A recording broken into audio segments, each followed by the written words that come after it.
It's Wake Up Wyoming with Glenn Woods.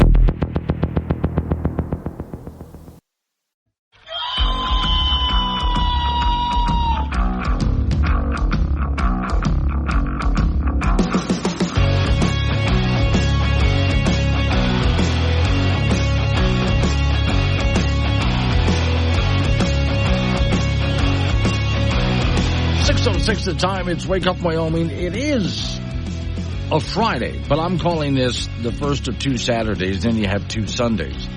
So think of it as a 4-day weekend. Because frankly, people are going to show up for work today, but not a whole lot's going to get done for most of you. Today's show is sponsored by Squid-Flavored Donuts, bringing the flavor of the ocean to your breakfast pastry. Ooh, I wonder if they make that with real squid.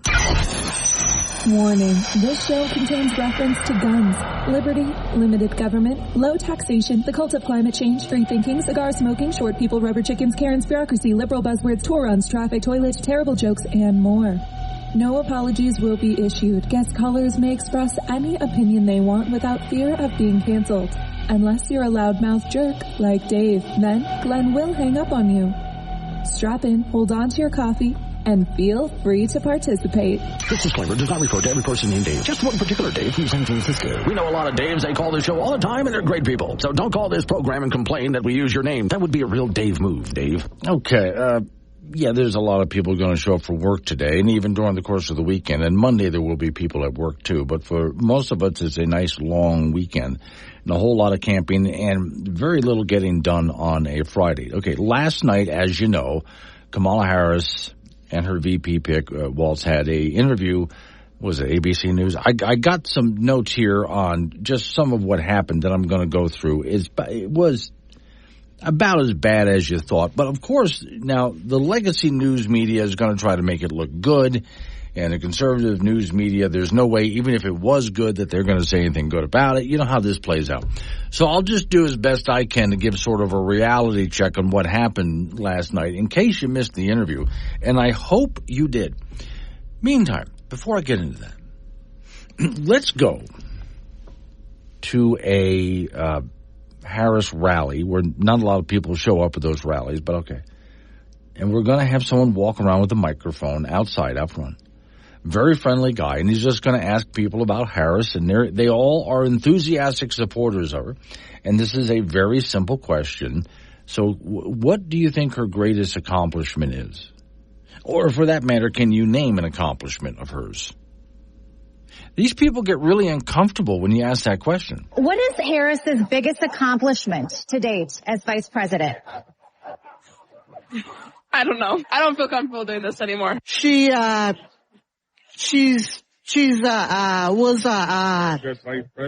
was a very good vice president. That's an interesting question.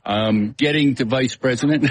I have to do more research on her, honestly. I'm just glad to see a woman of color in charge for once. That's it. I haven't followed her political career that closely. This is a good one. I don't know. Yeah. I don't want to do that. Yeah, I like that guy. She was a very good vice president. Meaning what?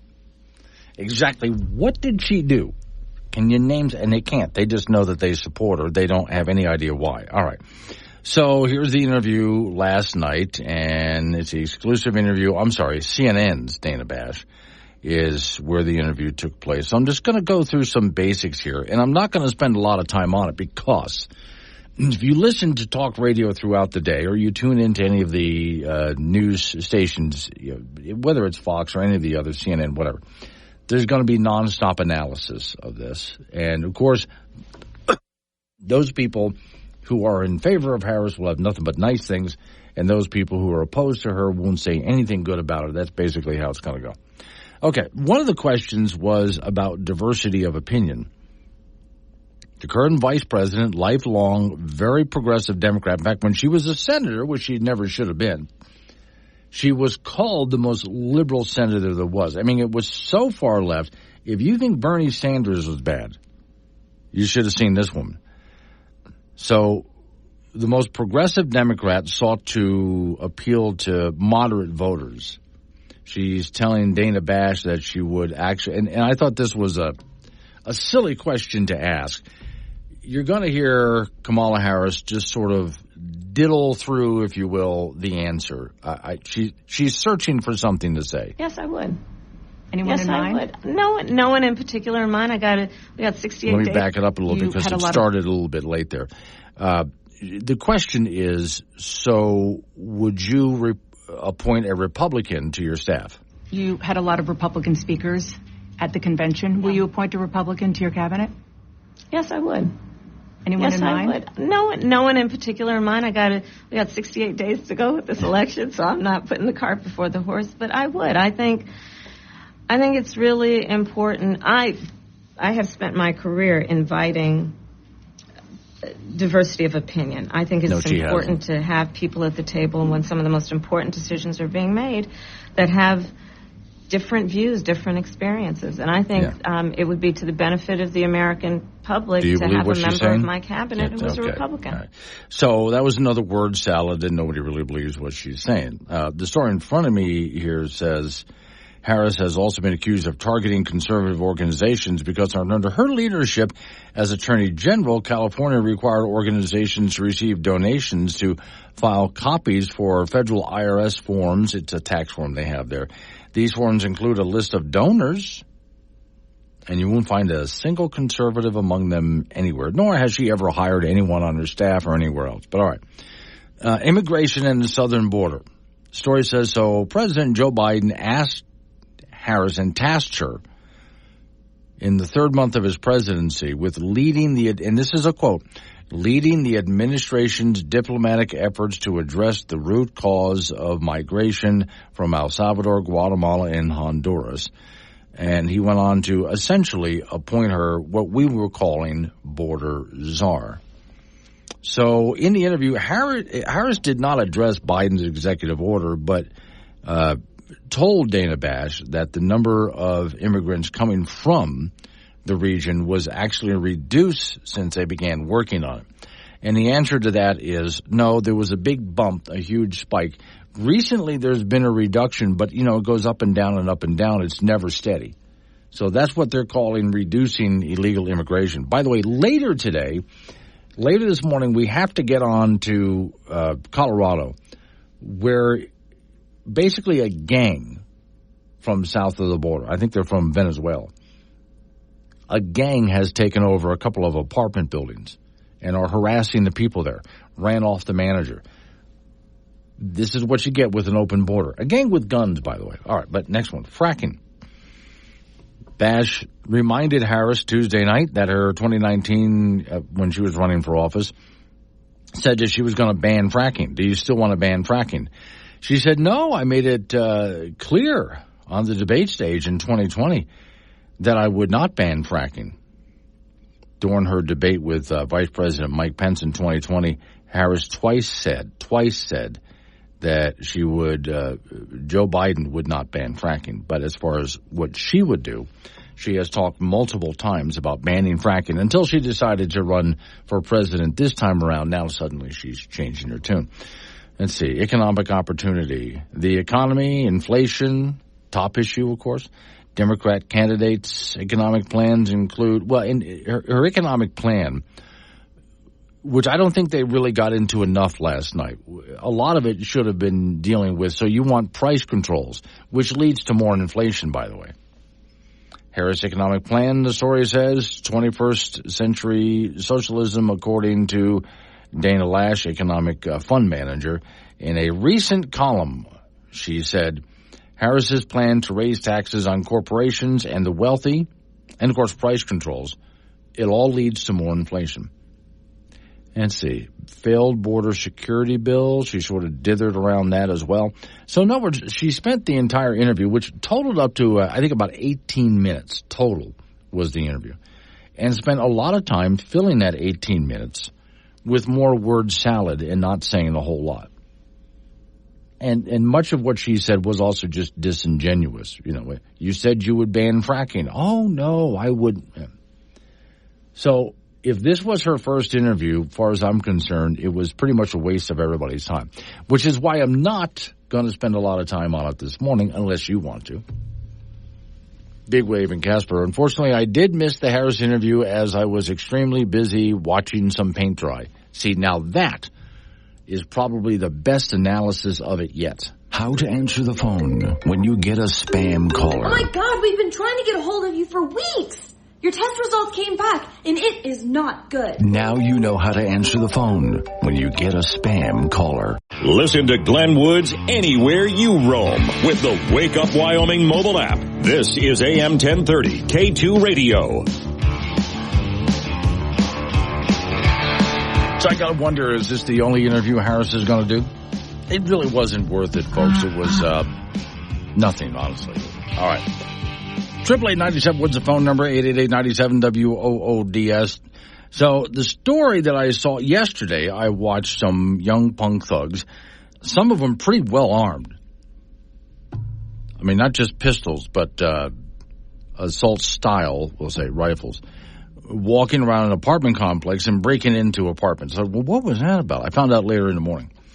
Headline is Colorado City Council fires back at governor's dismissal of armed gangs taking over a couple of apartment complexes there. I.D. John up in Grand and Canyon. Morning, Glenn. At what point does Western justice make a return to Colorado? And to tell you the truth, John, I thought the exact same thing. I wondered about that.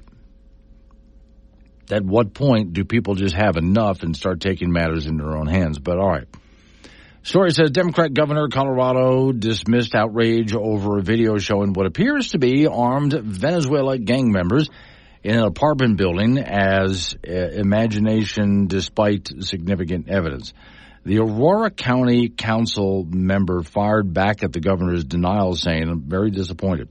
Oh, I would have said more than that, but okay. In a statement shared to the New York Post, not even a local paper, Governor? Okay.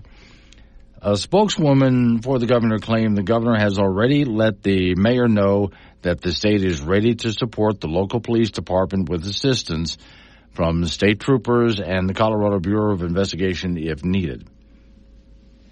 Quote, but according to police and intelligence, this purported invasion is largely a feature of the councilman's imagination. Video shows several armed men in Aurora, Colorado, an apartment some say has been taken over by members of a Venezuelan gang. An exclusive interview with Fox News, the council member said, my question back to the governor is this also a figment of Romero's imagination and other residents that needed help getting out of there because, well, the gang members are taking over the apartment complex, and so people are leaving, and they're armed, and they're breaking into places, and so people are leaving. Is that a figment of their imagination?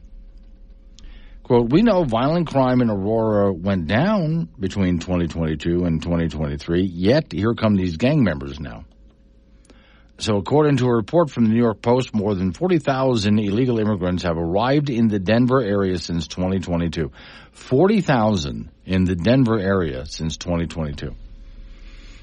Quote, the situation is real, but it also needs to be put into context so the reputation of an entire city of 400,000 residents is not adversely impacted by what has occurred in a couple of apartment complexes. And so, you know, these apartment buildings are not nice-looking apartment buildings. It's kind of, slumlord stuff.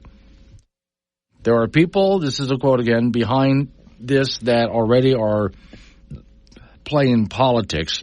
I don't care about that. What I want to know is, what are they going to do about that if this is the kind of problem that they have?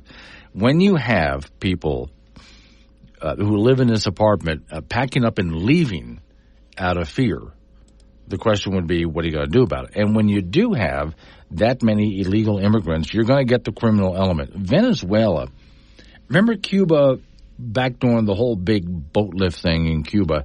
This happened when I was in high school. And Cuba just opened up its jails and let all of its criminals go here into the United States. So Castro wouldn't have to deal with them. Well, that's what Venezuela has done with all the people who are escaping Venezuela to get away from communism. As always happens with socialism, people run from it when they can. they decided, let's go ahead and open up our jails too. And so some of the worst gang members, some of the worst criminals have come to the United States, and they're going to do what they know to do. Whatever they were doing in Venezuela, they're going to start doing here in the United States. And so the reaction to this needs to be fast and hard in order to deal with this. But as I said before, this is what happens when you decide to become a sanctuary city or a sanctuary state for that matter. It sounds like great virtue signaling when they say it, and then they actually have to do it, and this is what they get. But also, by the way, well, you and I have been warning about all this time. You just allow people to crawl across our border, just swim across our border, let them in without any kind of a vetting process.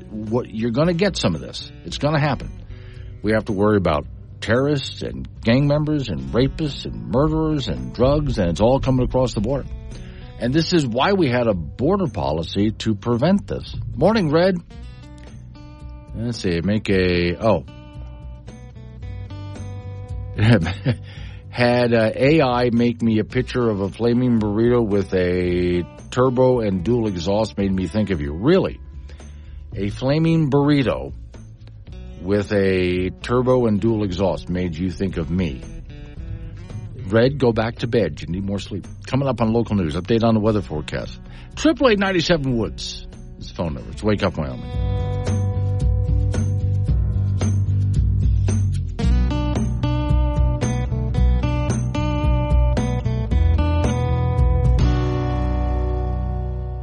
Want to talk to Glenn? Call 888-97-WOODS or chat him on the Wake Up Wyoming mobile app. This is AM 1030, K2 Radio. 6:36 the time. It's Wake Up Wyoming. A couple of house cleaning things, and we get off into the fun stuff. So all week long, I've been talking about the fires. In fact, I think we started about it last week with the fires that were going on in the mostly northeastern part of Wyoming. If you got a lot of smoke yesterday, for most of you, that was not Wyoming smoke. That was Idaho smoke. Today, well, we'll see. Most of it's supposed to clear out, not a lot of wind, but we'll see what happens as far as drawing that smoke from that area. I think most of Wyoming, and I'll talk to Don Day about it at 7:45, it ought to be a pretty clear and smoke-free weekend for not everybody, but a lot of people. Now, I did have a story. It's still up on the Wake Up Wyoming site. This has to do with the Wyoming Rancher Fire Relief page on Facebook, which you can go to donate whatever you can, whether it's money or some people are donating machines. Some people have hay to donate, and that's because there's ranchers up there that you can imagine the devastation, and what animals got out of that really don't have a whole lot to eat right now. That's part of it.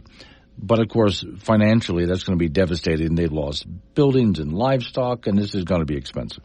So there's people helping in whatever way they can. So if you go to the Wake Up Wyoming site, and Ms. Mary has alerted that out for those people who have the Wake Up Wyoming app, but also look up Wyoming Rancher Fire Relief. That's one. Now, another one is the USDA is offering wildfire assistance to Wyoming farmers and ranchers. The story here says, recognizing significant impact of wildfires on agriculture and operations, U.S. Department of Agriculture is offering assistance to Wyoming farmers and livestock producers. According to the USDA, producers who experience livestock deaths above what you would call normal mortality are eligible for this. The program benefits producers by paying equal to 75% of the average fair market for the value of their livestock. So to participate in the livestock indemnity program, I said that word. That was pretty good, indemnity. Considering the time of morning it is, and I got that out. I'm pleased with myself. Producers are required to provide documents, death loss evidence, things like this. So go contact USDA, Farm Service Agency, no later than 60 days following the calendar year which the loss occurred, is what it says. So you've got plenty of time to do that. And a lot of these people, I say plenty of time because they're still fighting this up there right now. There are, as far as the fires go, it's good to see that there's a lot of containment going on. This is going to be a very dry weekend, but the good news is there's not going to be a whole lot of wind out there, which can fan these flames, as you know. So let's take a look at the big one couple of the big ones here. First off, the House Draw Fire. Now, that's between KC and Buffalo and more out to the east side. Frank Gambino went driving up to Gillette, and I asked him, as you drove up to Gillette, did you see anything? And he said, no, I couldn't see any. Well, if you were on I-25, it's to the east of I-25, out far enough that a lot of this is not visible from the highway. House Draw Fire has burned 174,683 acres, 94% contained.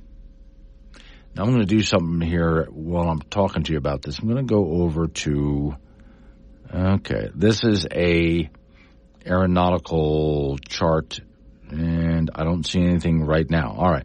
What they do is, since aeronautical charts are online, they will show blocks where, hey, don't go in here. We're fighting fires. Don't go in here. Or something else might go on, where they say, we blocked this off. This is restricted. Don't go in here.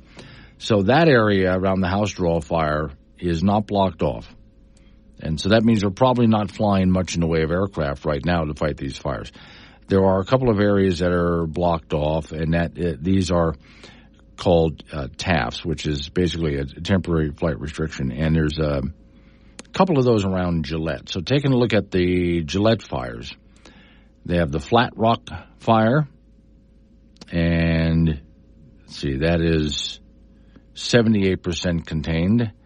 And there is the Constitution Fire, which is 80% contained. A lot of progress made here. Also, the Remington incident, which is actually bigger than the House Draw Fire, they're now 66% containment on that. So that means these guys have made a lot of progress. Which is good to see. Now, yeah, it's going to be a dry weekend, not a lot for even humidity or clouds, no rain. However, good news, with no wind, there's not going to be a lot of chance of that fire spreading. Fires can make their own wind, of course, but not a lot spreading. That means they get a chance over the weekend to get control of this. Now, speaking of that weather forecast, here comes Don Day with your extended forecast for the weekend. How to answer the phone when you get a spam caller. Dad? Is that you? I knew this day would come. I've been waiting ever since you left, but I knew you would call eventually. Now you know how to answer the phone when you get a spam caller. Wake Up Wyoming goes anywhere you do with the Wake Up Wyoming app. Free download for Apple and Android. This is K2 Radio. 6:48 is the time. Wake Up Wyoming. Off we go to talk to Frank Gambino. I think you're in Cheyenne today, right? Cheyenne today. You bet. There's a lot going on today, so it'll be busy. Busy. And then when you're done with there, where are you going? Well, I'll be here today, and I'll also be here tomorrow. And then I'll be back in Casper on Saturday night. Okay. There's football here, there's cross country here, there's volleyball here. Yeah. It's really the big time start of the high school season. Right. So here's a good one for you to help you start your day. I've given you a story now and then about these guys who are cowboys who every now and then when, let's say, a cow gets loose on the highway or some other animal gets loose on the highway and nobody knows how to catch it, they call these guys who show up because they're cowboys. And they get out there on their horses and they lasso the thing and bring it in. Not needed here in Wyoming, apparently. Headline, Casper police officer safely lassos horse walking in local traffic. Really? See, here in Wyoming, you just call a local cop. They know what to do. I just don't like it. The horse is in the left-hand lane. Yeah. It doesn't have its signal on. No, it doesn't. No, you watch no, Frank, it's a tail signal. Didn't anyone tell you this?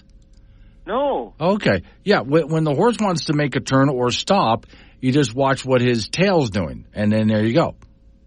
Oh, okay. Okay. So let's see. This is Thursday that this happened. Let's see. There's a horse walking down the middle of the road here. I'm trying to find out where the road was. Okay. So they called Officer, how do you pronounce this? Singh, to respond. Singh, yeah. Okay. And he was able just to safely rope the animal, and then it says detain it. So what does that mean? Do they frisk the animal? Hold on to it so it doesn't run away again, or drag the guy all over the street, or, Good job, guys. I wouldn't have really used nice the word job. detained because it sounds like the horse has been arrested. Well, yeah, he may, and then they got to, hoof print him and stuff. I'm sure. Okay, there's the next thing then. Yeah, you got to go ahead and hoof prints. Although I wouldn't mind being there to see the mugshot being taken. That'd probably be good. Then they got to figure out whose horse it was, and unless it's Mr. Ed, I don't think the horse is talking. But I like the idea that a Wyoming police officer said, "Got this," and just walked out. He had a lasso. You got one in your trunk? I don't. No, I guess he had one in his. Okay. All righty, the high school football season starts tonight, and the 4A defending champion Sheridan Bronx hosting Cheyenne South at 6 p.m. Sheridan will be heavily favored of the state, and South has the state's longest losing streak at 38 games. Cheyenne East will be at home tonight to take on Laramie. The last winning season for Laramie was back in 2000. Cheyenne Central will be on the road to Rock Springs. Kelly Walsh has had just 2 winning seasons since 2009, and they will be on the road in Gillette to play Campbell County. Natrona will start the season at home, and they have made the playoffs every year since 1992. And they will host Thunder Basin at 7 p.m. We'll have all the scores in high school football on WyoPreps.com. In college football, the Wyoming Cowboys begin the Jay Sawvell era tomorrow night with a road game at Arizona State. Folks will be a touchdown underdog in the game, and it's going to be hot, a shade under 100 by the time the game starts at 8:30 p.m. Arizona State now plays in the Big 12 Conference, and for Wyoming, really, it's a matter of how they can handle the size, strength, and speed of a Power 4 team. The Sun Devils were 3-9 a year ago, and this is the first time that these two schools have met in football since 1977. So 8:30 kickoff on Saturday night. We'll have that for you on K2 Radio in Casper and KOWB in Laramie. High school volleyball, Cheyenne hosts a big tournament today and tomorrow that will be held at Cheyenne East, Cheyenne Central, Cheyenne South. So those 3 schools plus both of the Casper schools and defending 4A champion Laramie in that deal, plus a few more. That will begin this morning and run all day today and all day tomorrow. Junior college volleyball, LCCC will host a huge 2-day tournament, and they got some pretty good teams coming into this thing. They'll play New Mexico Military Institute tonight with matches against Florida Southwestern and Colby, Kansas tomorrow. Casper College Thunderbirds also in this tournament. They'll play Seward, Kansas this morning, and then Eastern Florida this afternoon. And then tomorrow the Birds will play Central Arizona and Southwest Florida. Cross country, it's going to be a busy morning here in Cheyenne with the Wyoming Invitational here at Little America. The college portion of the Invitational will start at 9 this morning, so the Wyoming Cowboys and Cowgirls will be in that, hosting that.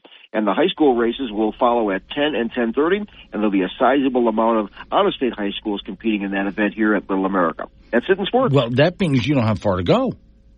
No, I just walk right out the door. Yeah, okay. So in case you don't know, Frank and I, when we're doing business in Cheyenne, we say Little America. And, yeah, that's nice because that means, okay, you got a coffee shop there. You got Wi-Fi there, your own room with a television. I mean, you got it all going on.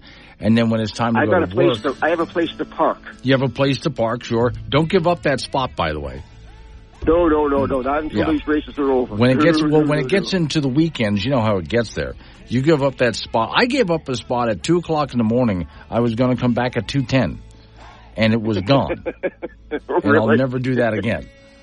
All right, Frank. Have yourself a good time. All right, talk to you later. I'll be around. Yep. Coming up on some local business we got to take care of. We're going to roll into news time after that. National local update on the weather forecast. Lots to talk about, but I want to get into what we were going on about yesterday, why the English language, American English, is just a mess. People sent me some great examples. I'm going to play some of that for you next hour. Wake Up Wyoming.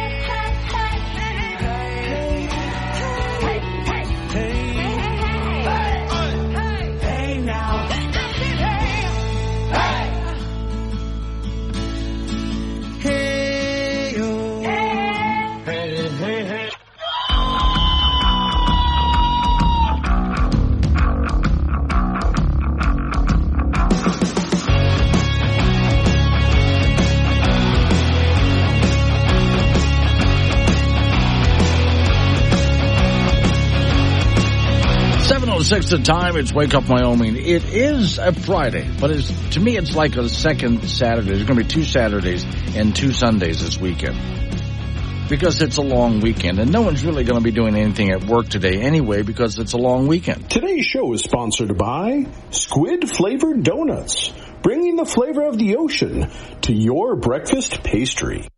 Wow. I wonder, is that like a squid flavored filling in there or a topping? Not sure. Okay. Not going to try it.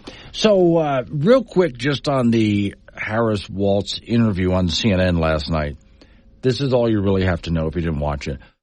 And I'm just going to wager most of you didn't watch it, but this is all you really have to know.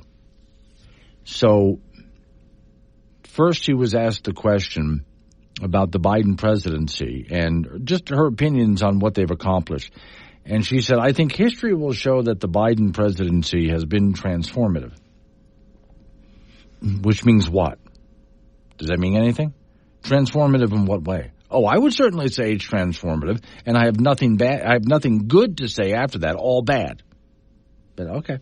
Then the VP pick Waltz was asked a question, which is a good question to ask, saying that he had carried a gun in combat, which he never has.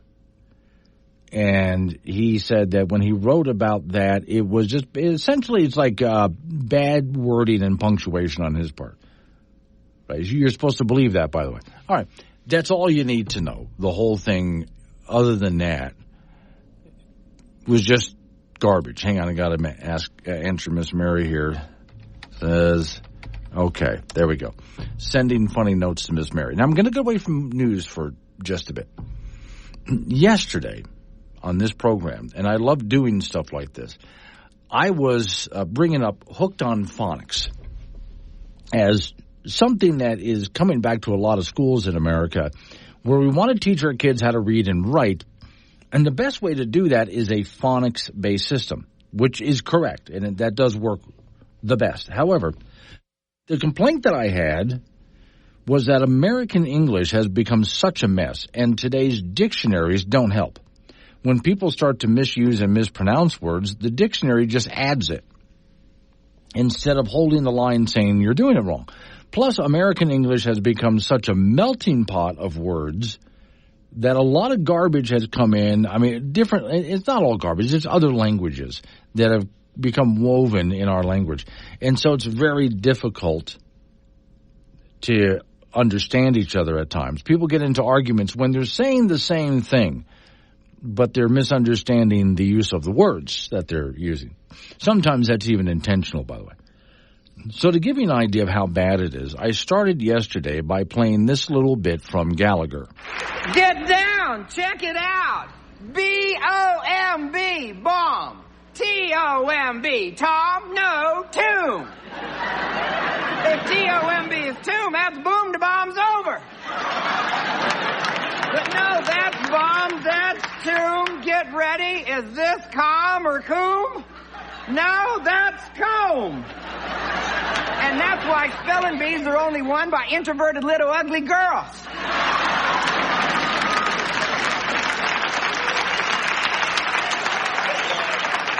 Because they're the only ones that got enough time to memorize this. C-O-M-B, comb. P-O-M-B, poem. No, poem is P-O with an E with an M. Now, P-O-E-M, poem. H-O-E-M, home. No, home is H-O with an M with an E. H-O-M-E, home. S-O-M-E, some. No, that's some. S-O-M-E, some. N-O-M-E, numb. No, that's N-U-M-B. The whole doggone thing is dumb. So that was just brilliant when Gallagher did that. And I made the point yesterday that I quit making fun of people a long time ago. Because, especially with the internet today and social media, people will misspell things. And sometimes while speaking, people mispronounce words. And, of course, here come the trolls on this one. But if you take a look at American English, it's such a mess. How are we supposed to get it right?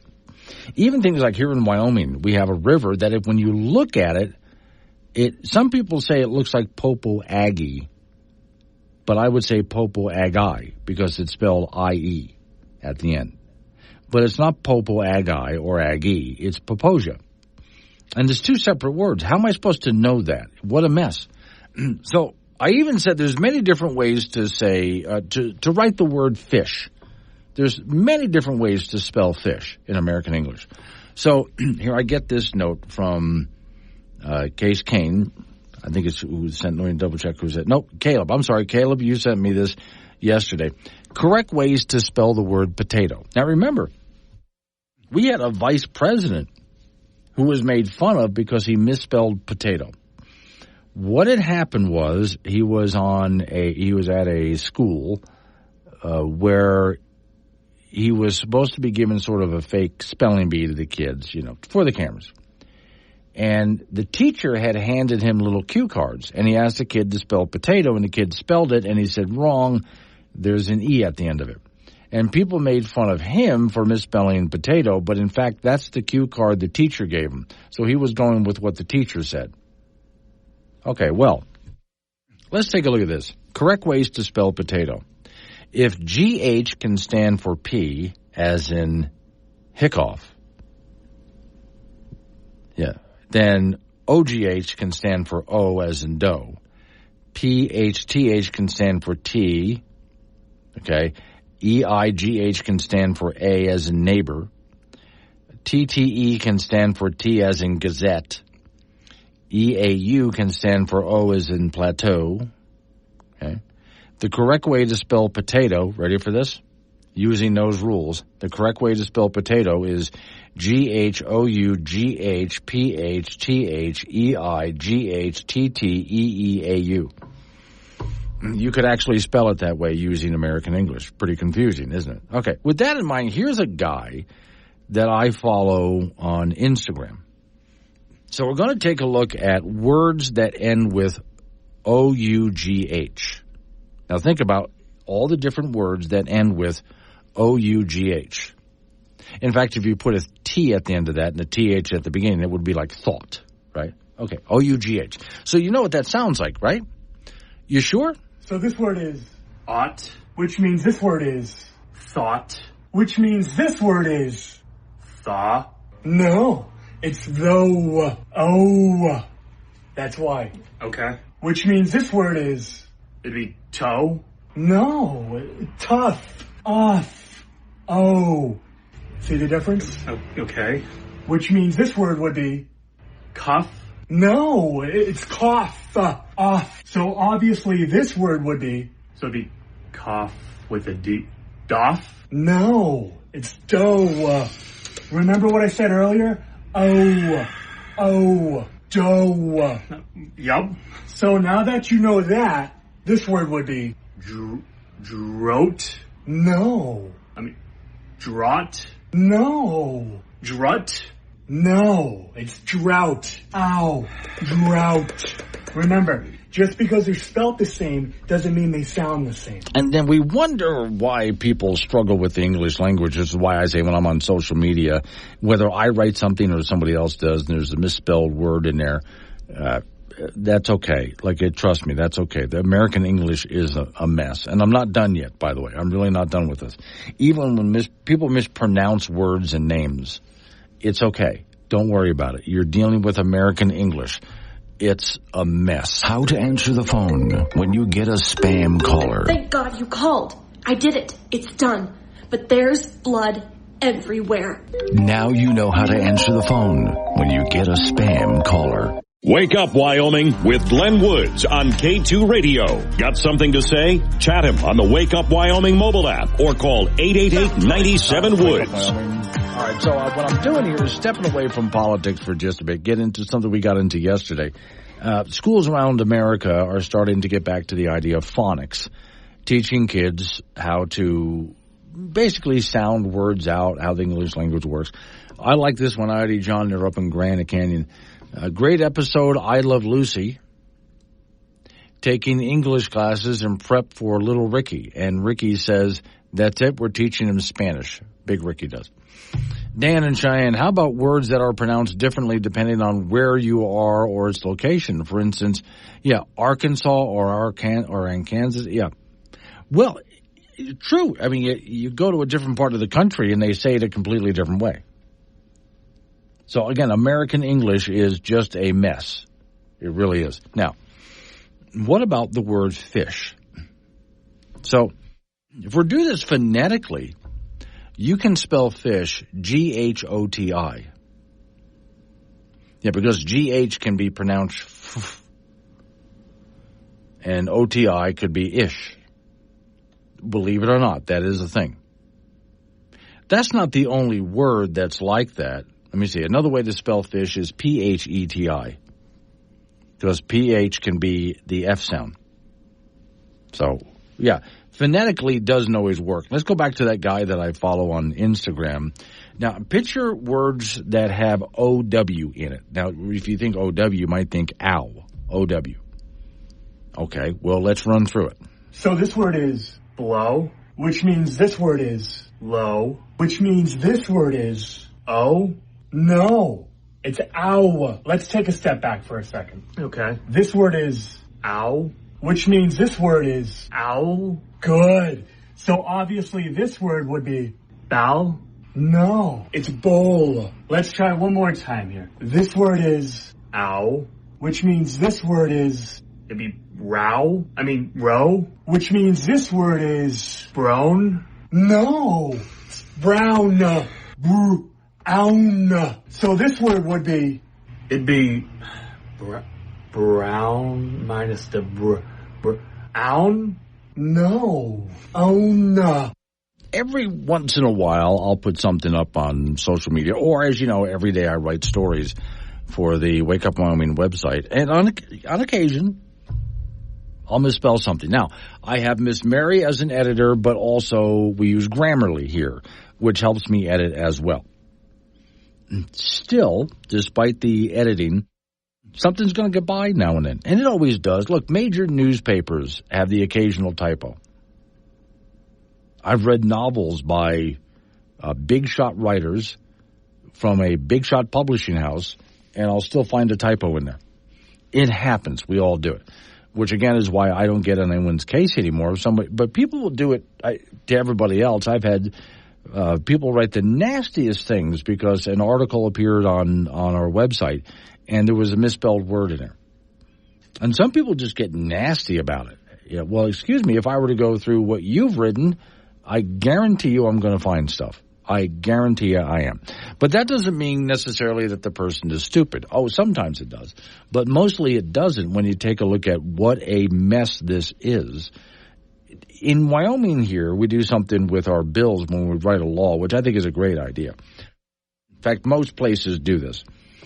When our legislators go to write a law, the top paragraph of the law explains in a very short paragraph, this is what the law is about.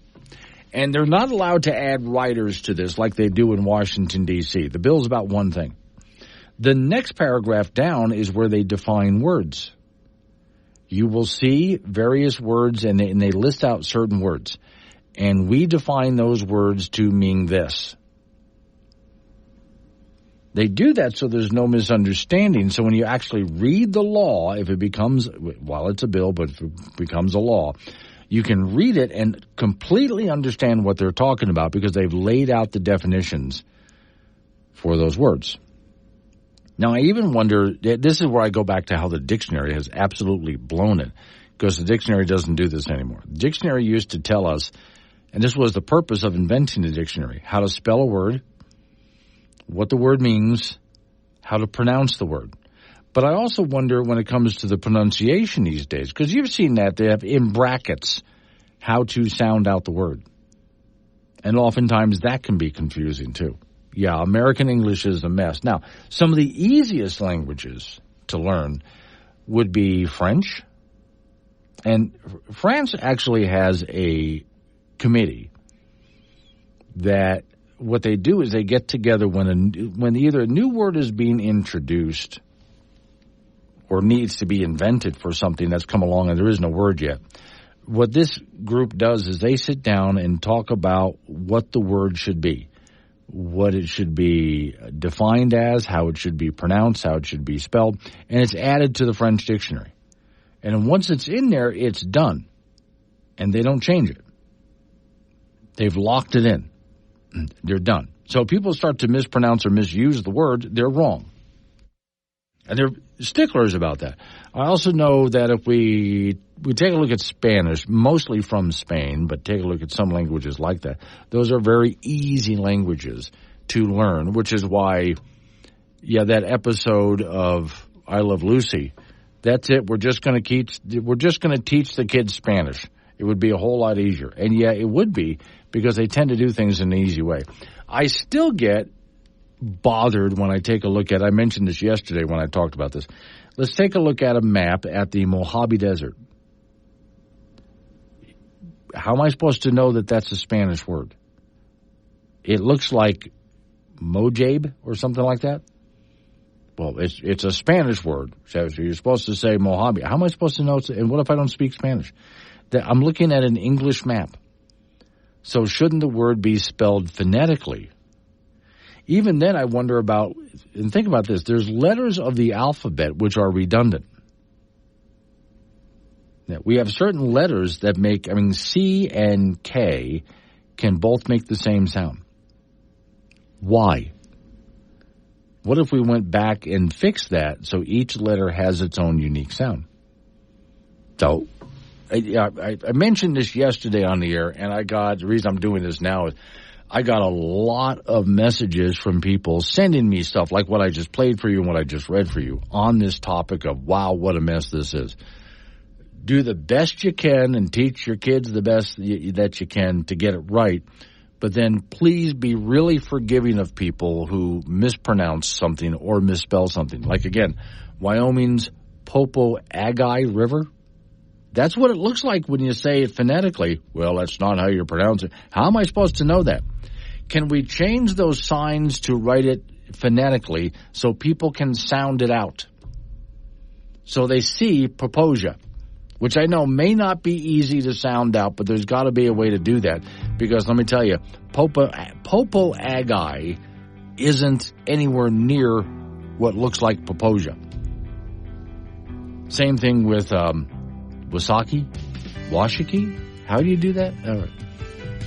Coming up on some local news, update on your weather forecast after that, then you and I get back into it again. 888-97-WOODS, the phone number. That's 888-97-WOODS.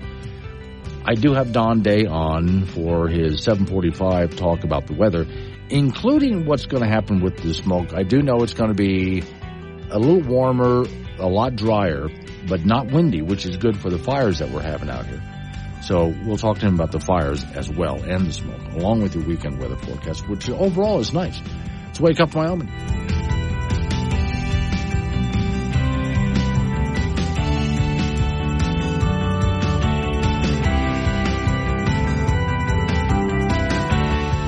You asked for an expert. We didn't have the budget for that. Wake Up Wyoming with Glenn Woods. Weekdays 6 to 10 a.m. and 24/7 on the Wake Up Wyoming app. 7:36 the time. It's Wake Up Wyoming. Real quick, back to what I was saying about how words should be spelled in American English is a mess. So Dan out there in Cheyenne says, the town of Buena Vista, Colorado, specifies it shall be pronounced as English words. Good, because that's one of the things that got me as a kid. The first time I saw the Mojave, and I think I'm even doing it wrong there, which is Mojave Desert. And there's nowhere it says that's a Spanish spelling, by the way. And it's an English map. Don't do that. Go ahead. It's an English map, so spell everything in English. Don't throw in other languages in there. You're just confusing everybody. All right. Real quick, there's a grocer. I haven't talked to this guy in a long time. Used to hang out with him, though. So his name is Troy. And he's in Gillette, and he owns a grocery store in Gillette, a locally owned grocery store, Don's Supermarket. And I know his name is Troy. He owns Don's. That was his dad. So, all right. He wanted to talk a little bit about Kamala Harris and what the Democrats are trying to say about inflation. Troy says she, Kamala, might come up with a plan to slow grocery store prices increase. But if you don't cut government spending, your consumers are going to spend somewhere else, he said. And this is about how the idea that Kamala Harris has is grocery stores obviously are price gouging. And so we just have to freeze prices where they are. That's all. We're just going to freeze prices. That's it. Which also causes more inflation because it doesn't work. But all right. And shortages. Story says it's from Cowboy State Daily. In a news release earlier this month, Harris proclaimed to combat high grocery costs, she'll call for the first ever federal ban on corporate price gouging, as if that's why grocery store prices are high. And by the way, the Democrats have been for quite a while trying to convince you that prices are not high. And even the news media has been trying to convince you that prices are not high. But you know the difference. You know they are. Quote, many of the big food companies are seeing their highest profits in decades, Harris said. And while many grocery chains pass along these savings, still others aren't.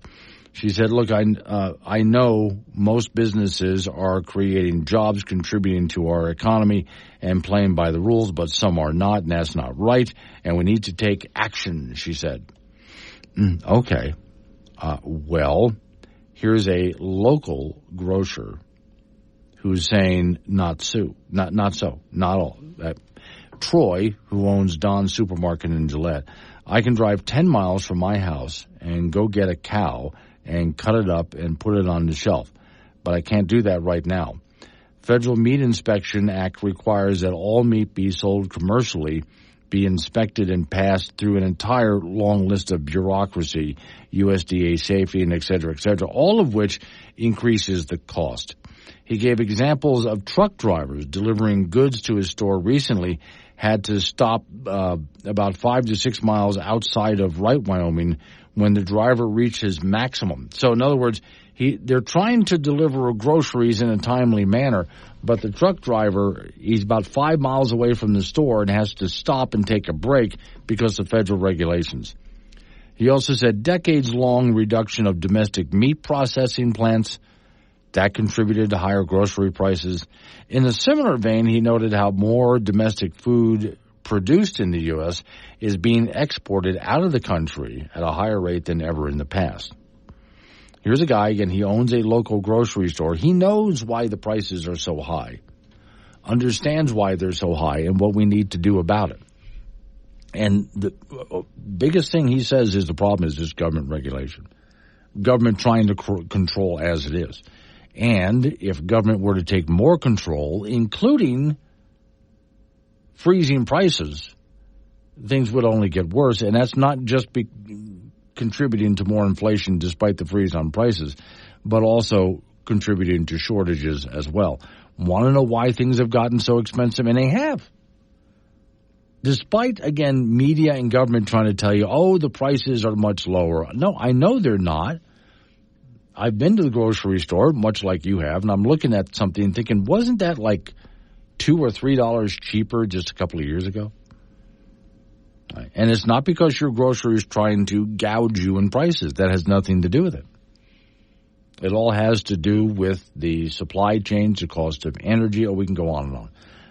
Government rules and regulations. If you want to lower costs, and I've said this myself for years on this program, if you want to lower cost, get rid of a lot of the regulations, but also open up the free market.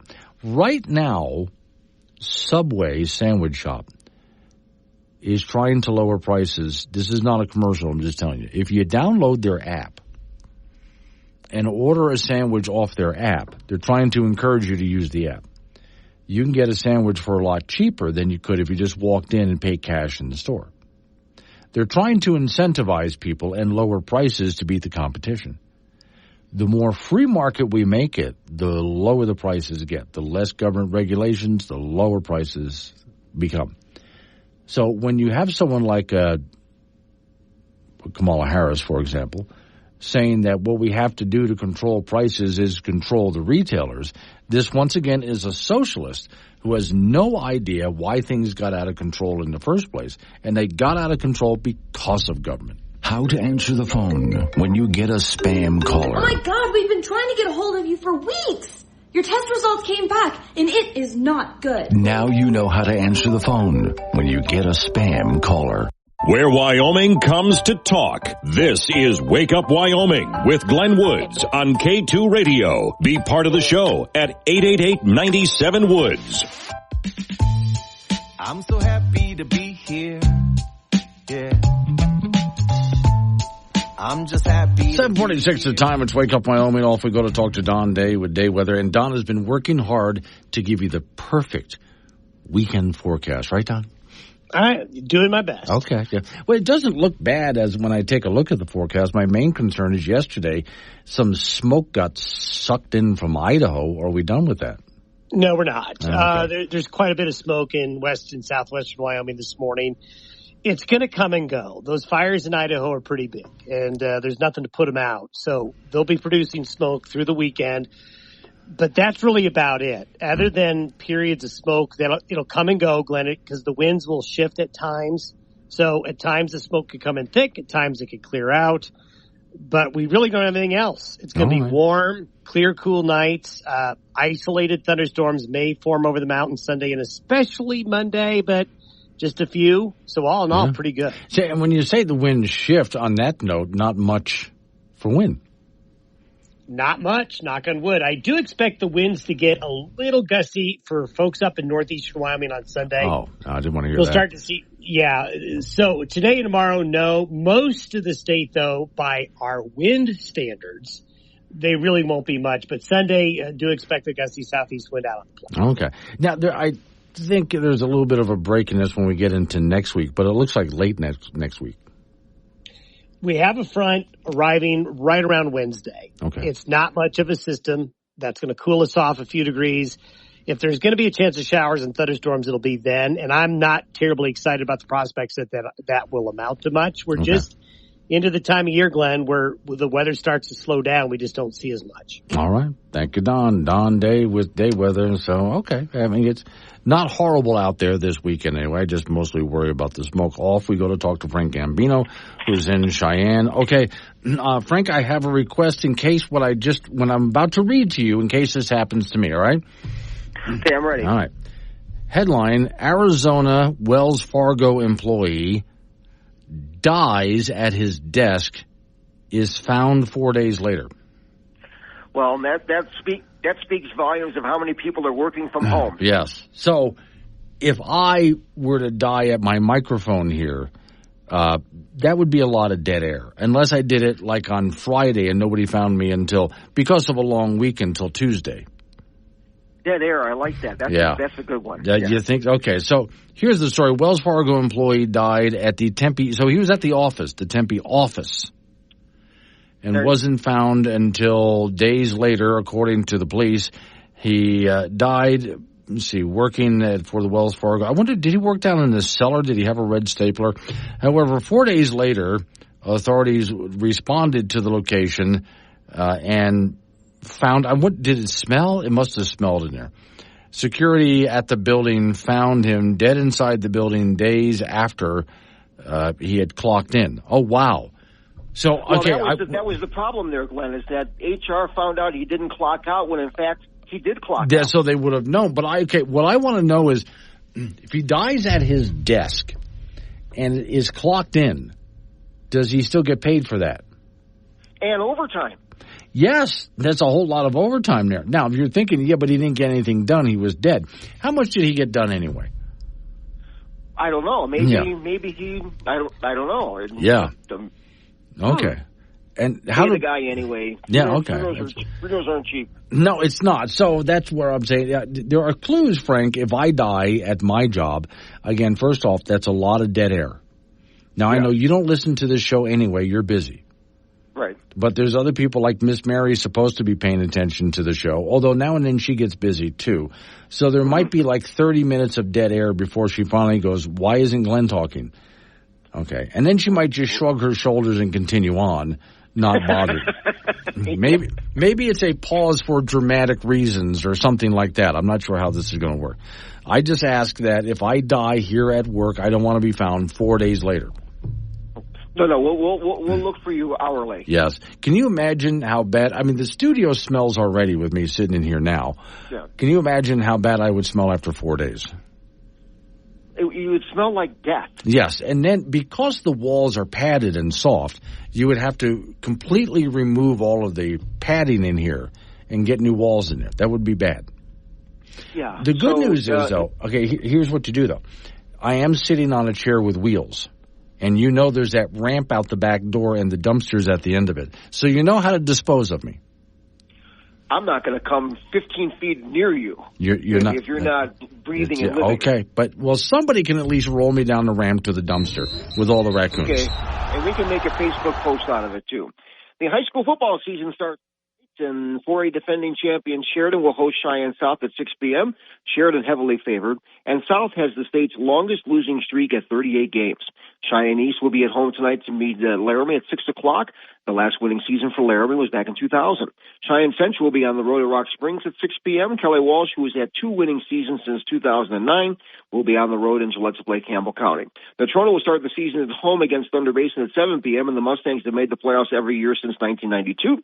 We'll have all of those football scores on WildPreps.com. College football, the Wyoming Cowboys begin the Jay Sawville era with a road game at Arizona State tomorrow night. Folks will be a touchdown underdog in the game, and it is going to be hot.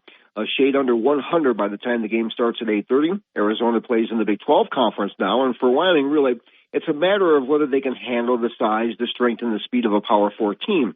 Now, the Sun Devils were just 3-9 a year ago, and this is the first meeting between these two schools since 1977. It's an 8:30 kick on Saturday night. We'll have that for you on K2 Radio in Casper and KOWB in Laramie. High school volleyball, Cheyenne hosting a season opening tournament today and tomorrow in all 3 of the area high schools. So both of those 3, plus the Casper schools and defending 4A champion Laramie, and a couple of other schools sprinkled in will be in that deal. That begins this morning, runs all day today, and then all day tomorrow. Junior college volleyball, LCCC in Cheyenne hosting a 2-day tournament with some very, very good teams coming in from around the country. They'll play, the Eagles will play the New Mexico Military Institute tonight with matches against Florida Southwestern and Colby, Kansas tomorrow. The Casper College Thunderbirds will be in that tournament, and they will play Seward, Kansas this morning and Eastern Florida this afternoon. And tomorrow the Birds will play Central Arizona and Southwest Florida. Cross country, it's going to be a busy morning here in Cheyenne with the Wyoming Invitational here at Little America. The college portion of the Invitational will start at 9 this morning, so the Wyoming Cowboys and Cowgirls in that deal. And the high school races will follow at 10 and 10:30 with a sizable amount of out-of-state high schools competing in that event. So it's going to be busy all over Cheyenne with sporting events, which is good. I like it. That's good. And all Frank has to do is take naps and go get a snack at the coffee shop now and then walk out his back door to the golf course and watch what's going on, then go back home and take another nap. That's your weekend, basically. Glenn, I've waited years for this. Yes, this is your moment. For this kind of opportunity to work an easy day. Yes, exactly right. Too bad they didn't give you a room overlooking the golf course. Well, maybe they should give me a golf cart so I can follow the runners around. There you go. You need a golf cart, but also a room overlooking the golf course, so you wouldn't have to leave your room. You could just sit there with some binoculars and watch it. Pretty much, yeah. That would be nice. But, I'll go and look just for fun. It's a nice day here. Stretch your legs a little bit. Yeah, all right. Thank you, Frank. Coming up on some local business, and we're going to roll into news time after that. Then it's you and me. Open phones. 888-97 Woods. Wake up, Wyoming.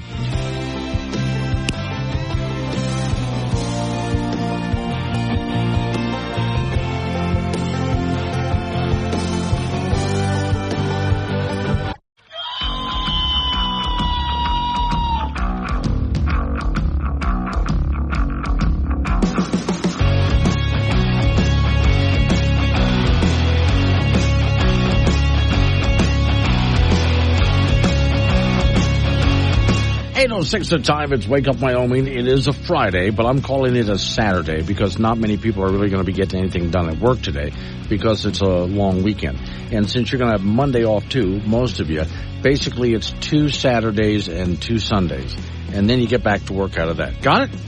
Good. Today's show is sponsored by Squid Flavored Donuts, bringing the flavor of the ocean to your breakfast pastry. I still want to know, is it icing that's squid flavored, or do they fill it inside? I'm not really sure about that. Okay, 888-97 Woods, the phone number. That's 888-97-WOODS. Before I get on to everything I have lined up, which is just a lot of weird stuff, mostly, let's go talk to Brad Buckner about a Buffalo Run reminder. And Brad, let's also make sure to let everybody know what this is for, because this hunt goes for a good cause.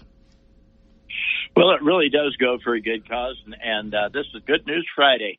And the reason I say that is because it just puts us closer to the Buffalo Raffle, the Buffalo Hunt. And the raffle is a drawing for a buffalo hunt, and then there's other prizes, a couple of guns and $250 cash. This is sponsored by the Laramie Peak Fire Zone Foundation. The foundation is one that raises money for our trucks and tires and diesel and work on the trucks and everything that we need to keep the fire zone, Laramie Peak Fire Zone, up by Laramie Peak, Black Mountain, Albany Peak area running. This is also part of the everything that goes into the finances for the fire hall, and that's the fire hall itself. We pay our bills this way with the raffles. So you get one ticket for $5, 5 tickets for $20. The drawing is September the 18th, 2024. That's coming right up. The hunt is October the 10th. You can go to LaramiePeakFireZone.org and register, pay for your tickets, buy as many tickets as you want to. We also just take donations. This hunt is for 2 people. It is for the hunter, the guy who's going to shoot the buffalo. You have to be at least 14 years old, and a friend, and then you get a tour of the historical Twin Pine Ranch. Been there, I think in the neighborhood of 80 years. It's around 13,000 acres. You get to shoot a 1.5-year-old bull buffalo. You get the hide, the head, the horns, the tail. Everything. The meat is processed, frozen, cut, wrapped, ready to go. So just go to LaramiePeakFireZone.org, look, read, learn, purchase, everything like that. And you can also call 307-322-5650 or 307-331-9146. And go to the website, LaramiePeakFireZone.org. Check it out. Read everything. This is what helps keep the whole fire zone up there going. The poker run in May is our other. We have 2 raffles, 2 fundraisers a year. And this one is a really fun one. And you get the meat cut, wrapped, frozen, ready to go. Just a standard processing. If you want different processing, you pay for it. So anyway, just a lot of fun, good help for the fire zone, good young buffalo, a 1.5-year-old buffalo.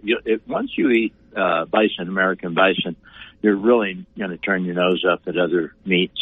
Yeah. I had a restaurant, it was open for a while in Gillette, Wyoming, this is the first time I really ever tasted bison. They made a shepherd's pie, and they made it in a cast iron skillet, and that's how it was served at the table. So don't touch the skillet, right? And it was a shepherd's pie made with bison. Wow, that was so good. I mean, I've had shepherd's pie before, but man, that was different. And of course, nothing beats a good old-fashioned buffalo burger. Right. And it's funny. Bear meat is actually supposedly better. And I was at the fire hall west of Wheatland, southwest in Palmer Canyon, and a bear had torn the screen off of one of the windows, and the window was open, of course, to let the air in, and he just mutilated that frame and the screen. Got in, must have been a kind of a young one, did not tear up anything in the fire hall, went right back out the same window. But you could see the claw marks in the mud on the wall where he went in, and you could see the mud and claw marks on the wall where he went out. Okay. But the interesting thing is he didn't tear anything up. He didn't knock anything over. Okay. Well, as long as he didn't figure out what was in the refrigerator, you're good. All right, Brad, call us again as we get closer to the time of the event. Thank you. All right. So 888-97 Woods, the phone number. That's 888-97-WOODS. You've never been out to the Laramie Peak Fire Station. Look it up and drive out there just because it's a beautiful drive. I mean, it's just amazing out there. And you get to drive through a herd of free-range bison. Now, I do want to get to this real quick because I teased it last segment, when I was talking to Frank Gambino. And I'm getting lots of comments on it, so I need to tell the whole story. Here's the headline. Wells Fargo employee dies at her desk, is found 4 days later. Wow. And right away, I got worried about dying at the microphone here. Yeah, I mean, there might be dead air for a while, and it could go on for quite a while before someone realized maybe we should check on him. But all right. Here's the story. Wells Fargo employee who died in Tempe, Arizona office wasn't found until days later, authorities say, according to Tempe police. A 60-year-old who worked at Wells Fargo corporate office near Priest Drive and Washington Street, scanned into work, in other words, clocked in at 7 a.m. on August 16th. However, 4 days later, August 20th, authorities then responded to the location for reports about a subject down. Security at the building found her dead inside the building days after she had clocked in. No signs of foul play. Now, other news reports said the colleagues found her, that several people had smelled a foul odor. They thought it was the plumbing. I wonder, is she in her office? All right, let's find out. The building is supposed to have 24/7 security monitoring, which begs the question how the dead body was missed. I want you to imagine you show up for work and you don't do anything for 4 days because, you're dead. And nobody notices. How bad does that have to be? The woman's desk was reportedly on the third floor away from the main aisle. Most of the employees in the division allegedly work remotely, so there's not many people in the building, and her office is sort of away from everybody else's who might be in the building. Okay, so she was just sitting there, no one checking on her?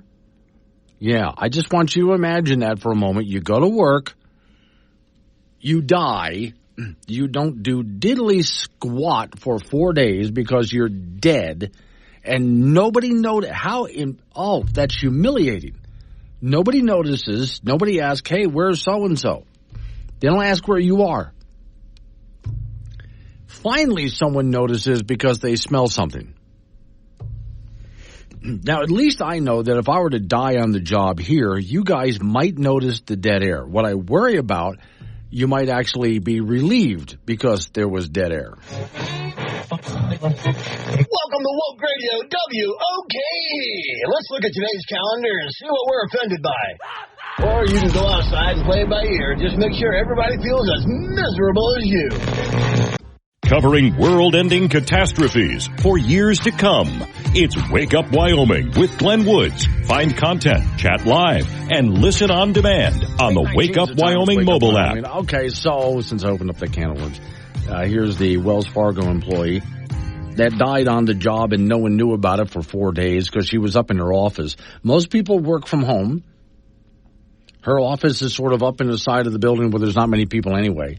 Her door was closed. They didn't know for 4 days. No one missed her. It was the smell that did it. Someone went and investigated the smell. And my worry is this could happen to me, and you guys might actually enjoy the dead air and not call it in. Is Glenn okay? It's been really quiet on the air. Crane Doctor in Sebring. So, is we talking Florida here? How about the cleaning staff? Are they doing their job? See, that's a great question. In 4 days, you think someone would come in to empty the garbage can and vacuum a little bit. Shelley's in Mills, Wyoming. Usually there is also janitorial crew and those office buildings in addition to security. I'd probably be firing some people. Well, that's it. They also had security there. But no one's going into her office. I guess, the door's closed or something? Rick and Cheyenne. Glenn, the downfall of dying and entertainment as you can die and still be breathing. That's true. I spent some time as a stand-up comedian as a side gig. And let me tell you, that is absolutely true. I guarantee you. Hey, Crane Doctor, Sebring, Florida? I asked that because if that's where you're from, I love that little town. I have a niece who has a job out that way and has taken me out there several times over. In fact, one time she took me canoeing in Florida, if this is Sebring, Florida. And we went down there and had breakfast in your downtown area, which is, again, just beautiful area. And then we went canoeing near Sebring. Also, I love their little airport out there. It's just a great place, if that's where you're from. Jeff and Casper, how about family missing her? That's another great question. Okay. Do we assume that this woman who died in her office and wasn't found for 4 days, nobody else, I hadn't thought about that, Jeff.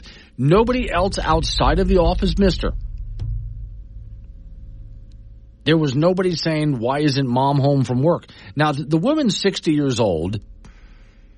she could be single and not have really anybody around, and so who would know? That's very possible, too. There's nobody that would miss her. Does she spend any time on social media, anything like that? Any family out there? Okay. Nobody checking in when she's 60 years old. Nobody checking in on her. All right, that's just really weird and disturbing. The only way people knew is the people who do work in the building eventually started going, the hell's that smell? And then they sent some janitorial staff to go investigate, find out what's smelling out there. That's something really stinks. And that's when she was found. Somebody following their nose opened up the door, and there she was. Now, I still also want to know, she clocked in, sat down at her desk, and died. Does she still get paid for that time? It could at least take that pay and put it toward a tombstone. Something like that. Now, one more. I got questions on this. So let's say now that she's been cleared out of the building, everybody for the next year or so is going to walk into work going, ew, God, somebody died here. Ew. It's going to be a thing for a while. At some point, they're going to have to replace her, although, I mean, I don't know how soon, because the woman was at work for 4 days and no one noticed that she wasn't getting any work done. So how soon do you replace her, right? But at some point, they're going to replace her. Do they put that person in her office? If they do, if I were the boss, we're going to put this new employee in her office. I'm telling you right now, don't anybody tell the new employee what office he's in. Okay? I don't want to have to go through this. Can you imagine? I had to do that. By the way, I had to do that. I took a job as a talk show host. And the reason that I was hired, the job opening came, is because the guy who was on the air died. Now, he didn't die on the air, but he did die. And they needed to find a talk show host, and I was available, so I took the job. And I walked into the studio going, wow, I'm taking over for a dead guy. But at least I knew when I sat down in the studio, I wasn't sitting behind the microphone where the guy had died. That would have been a completely different thing. Crane Doctor in Sebring. It's a very nice place. So that's where okay. I was wondering, because here we have someone listening from Sebring, and right away I thought the only Sebring I know is Sebring, Florida. And he said, yes, Florida, I'm on temporary reassignment in God's country. Yes, it is Sebring, Florida is a stunningly beautiful place. It really is. So I enjoy going through the downtown area, but also on the outskirts of Sebring, especially when you get by the river and the lake out there. Wow, that's amazing. So, yeah, enjoy your time out there in Sebring. Let's see, Shelley and Mills. Yes, who is monitoring the time clocks? Okay, that's the next thing. That's the next thing. How did they know that nobody is monitoring? Who does payroll? The woman shows up at work, she checks in, does not check out for 4 days, and nobody notices that on the time clock. So here's my guess on this. That wouldn't have been noticed because the person who does payroll isn't going to look at the clock until it's time to do payroll. And even then, I'll have to ask my sister, the accountant, this, but in some places like Wells Fargo, isn't much of that just sort of it's handled automatically. They just have somebody monitoring it, because if you're clocking in by computer and clocking out by computer, most of it's just being calculated by computer as far as time and so on. Maybe she clocked in. I assume she's an hourly employee or was an hourly employee. And what about salary? Because, you see, with me, nobody would notice, well, Glenn clocked in today, but he never clocked out. No, I don't get paid that way. So my hours don't really matter. And I work way more hours than what they pay me for. But that's part of because I enjoy what I do. And I want to make sure I'm putting out a good product here. So I'll go ahead and put the time in. And I don't care. That's fine by me. But so that's there's a problem that I have. If I died here at work, most of you would enjoy the dead air, and nobody would know. But I will, if you're listening, Miss Mary, she monitors the show while she's doing other work. So, Miss Mary, if I do die on the air, and by die on the air, I don't mean it was a really bad show and I died. No, I mean as in my heart stopped beating and I'm room temperature. I am sitting in a chair that has wheels on it.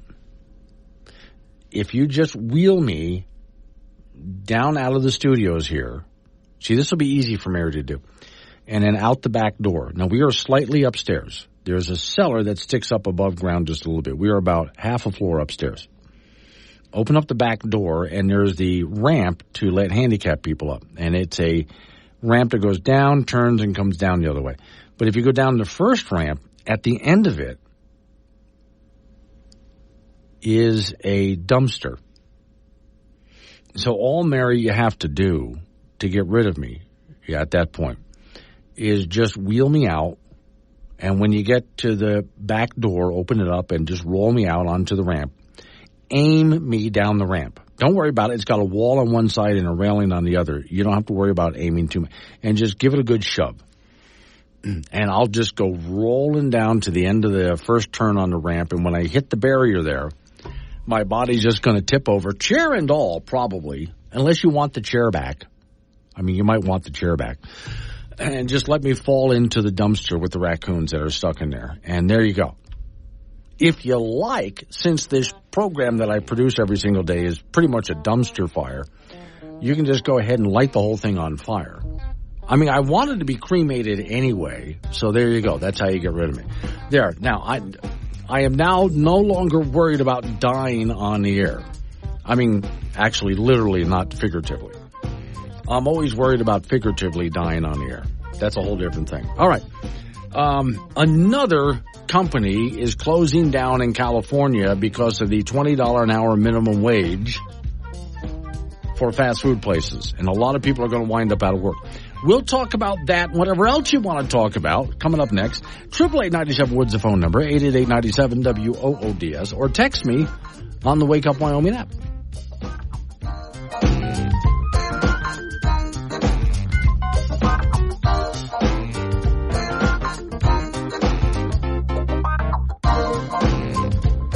It's Wake Up Wyoming with Glenn Woods on AM 1030 K2 Radio. Join the show at 888-97-WOODS.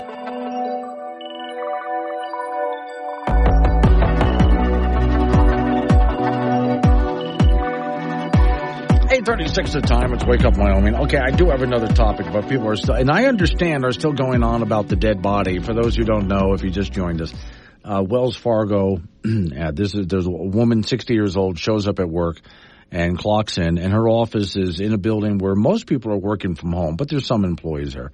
And her office is sort of upstairs and out of the way. And so she goes in her office and shuts the door to work and dies. And they find her in there 4 days later, which has prompted a great discussion on this program. While transplant in Cheyenne, Glenn, the Wells Fargo employee, did clock out permanently. And as far as dead air, well, that isn't all that is uncommon on KGAB. Yeah, okay. Kevin and Wheatland, you better check with your trash service provider. Not all companies will take dead bodies. You see, but that's why I think Miss Mary should just light me on fire. That way it's just a bunch of ashes at the bottom of the dumpster, not a dead body. All right. And Paul in Casper says, as far as the dead air goes, fake it and see what happens. Shelley Mills, we'd miss you if you were gone. I appreciate that. Thanks you. Okay. Rick and Cheyenne, hey, Glenn, is that the true definition of non-essential personnel? Which reminds me, by the way, Rick, every time we've had a government shutdown, government says, well, we're going to send home all but essential personnel. And my answer to that is always, but isn't that what you're supposed to be? I mean, let's take a look at where I'm working right now. We can take your job too, but how many people do you have working that are non-essential? I'm sure there's some places out there that have non-essential employees, like, the boss's son works there and he's non-essential, something like that. But really, in the private sector, if the job is non-essential, then it goes away. In fact, companies are constantly trying to find ways to get rid of people to have the tightest possible staff to save money, so they can make more money. Right? We don't have non-essential employees, but government does. That's the true definition of non-essential, is government bureaucracy, where there's all sorts of people hired to do jobs that are not necessary. All right. Let's see. Fire Pit Paul. He says, bumper for the dead Wells Fargo woman. Oh, yeah, music for her. Leonard Skinner, That Smell. Yes. Oil Patch Kid and Burns. This sounds like a great April Fool's Day joke in the making. Not a bad idea. I can totally see that. April Fool's Day, go ahead and just put a stuffing of somebody there. Make it look real, right? We could, this building has an attic. I could put somebody up there. How long would it be until we found them? Okay. And I literally at home have a full-size skeleton. It's for Halloween in the closet. I could certainly do that. All right. You go ahead and fake dying at work and see what happens to you. I'm really curious about that. All right, let's real quick go back to California. I know you don't want to, but once again, another fast food company is closing down because of their $20 an hour minimum wage. Yeah! When do these people learn this lesson, by the way? These are the people who do this, like the governor of California, are very stubborn. I mean, really stubborn. When they implement a policy that causes disaster, they double, triple, quadruple down rather than just coming out and saying, we were wrong. Here's the story. Shake Shack, which sounds like a place I'd like to try, announced the pending closure of 9 locations in California.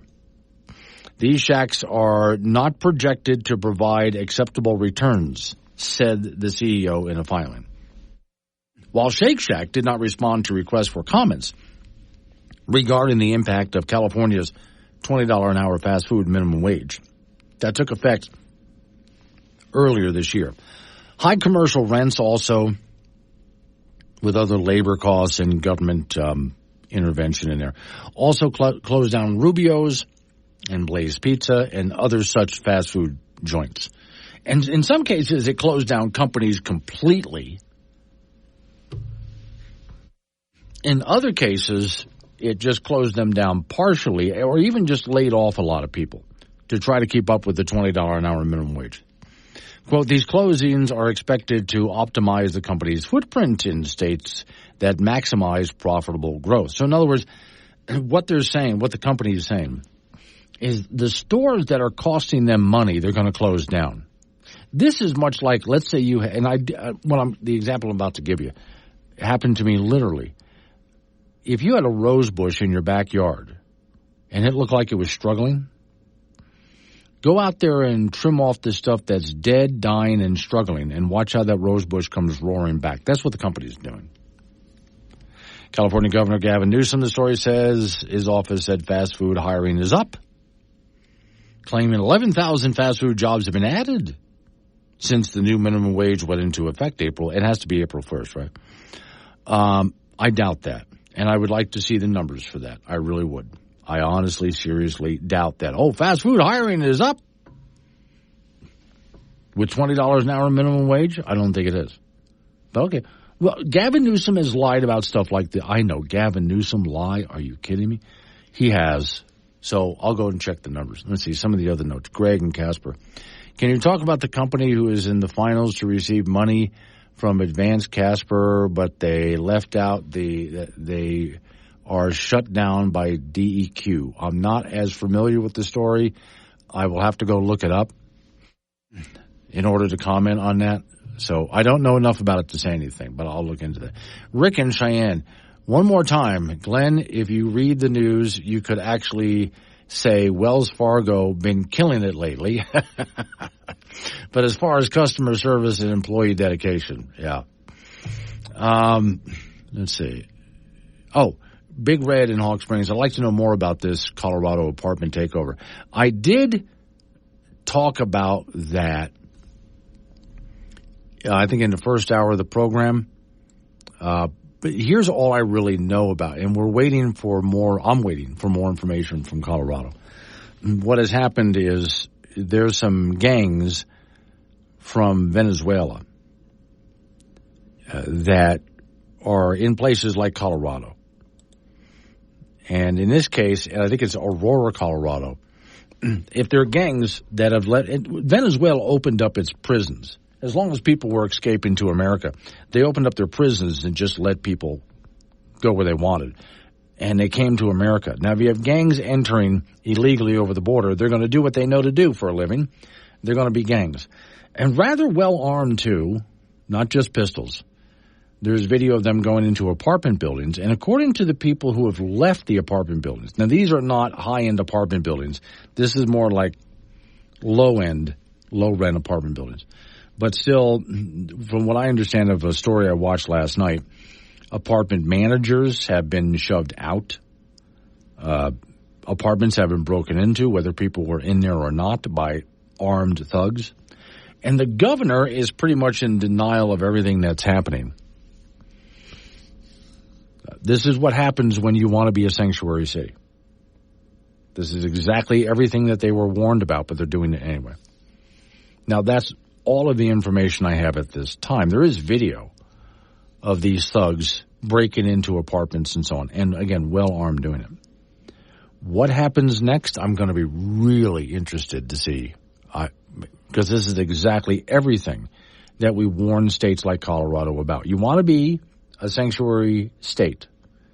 Denver, you want to be a sanctuary city. Well, sounds really great when you say it that way, like you're, the most virtuous people out there. Now do it. This is everything that we warned you about. 8:45 is the time. Wake Up Wyoming. The only show broadcasting from a bunker under Devil's Tower. Hey, it's cold down here.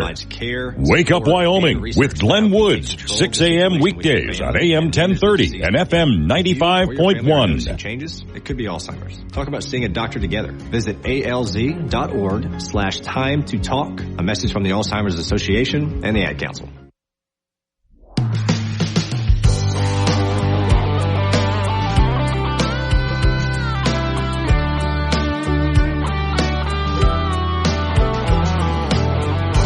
Eight 8:49 is the time. It's Wake Up Wyoming. Off to Cheyenne we go, where Frank Gambino is waking by. Frank, I didn't intend to, but we ended up in an hour-long conversation about the lady who died at work at the Wells Fargo. Oh, it was a lady. It was a lady. I thought it was a guy. It was a lady who died. Now, here's the deal.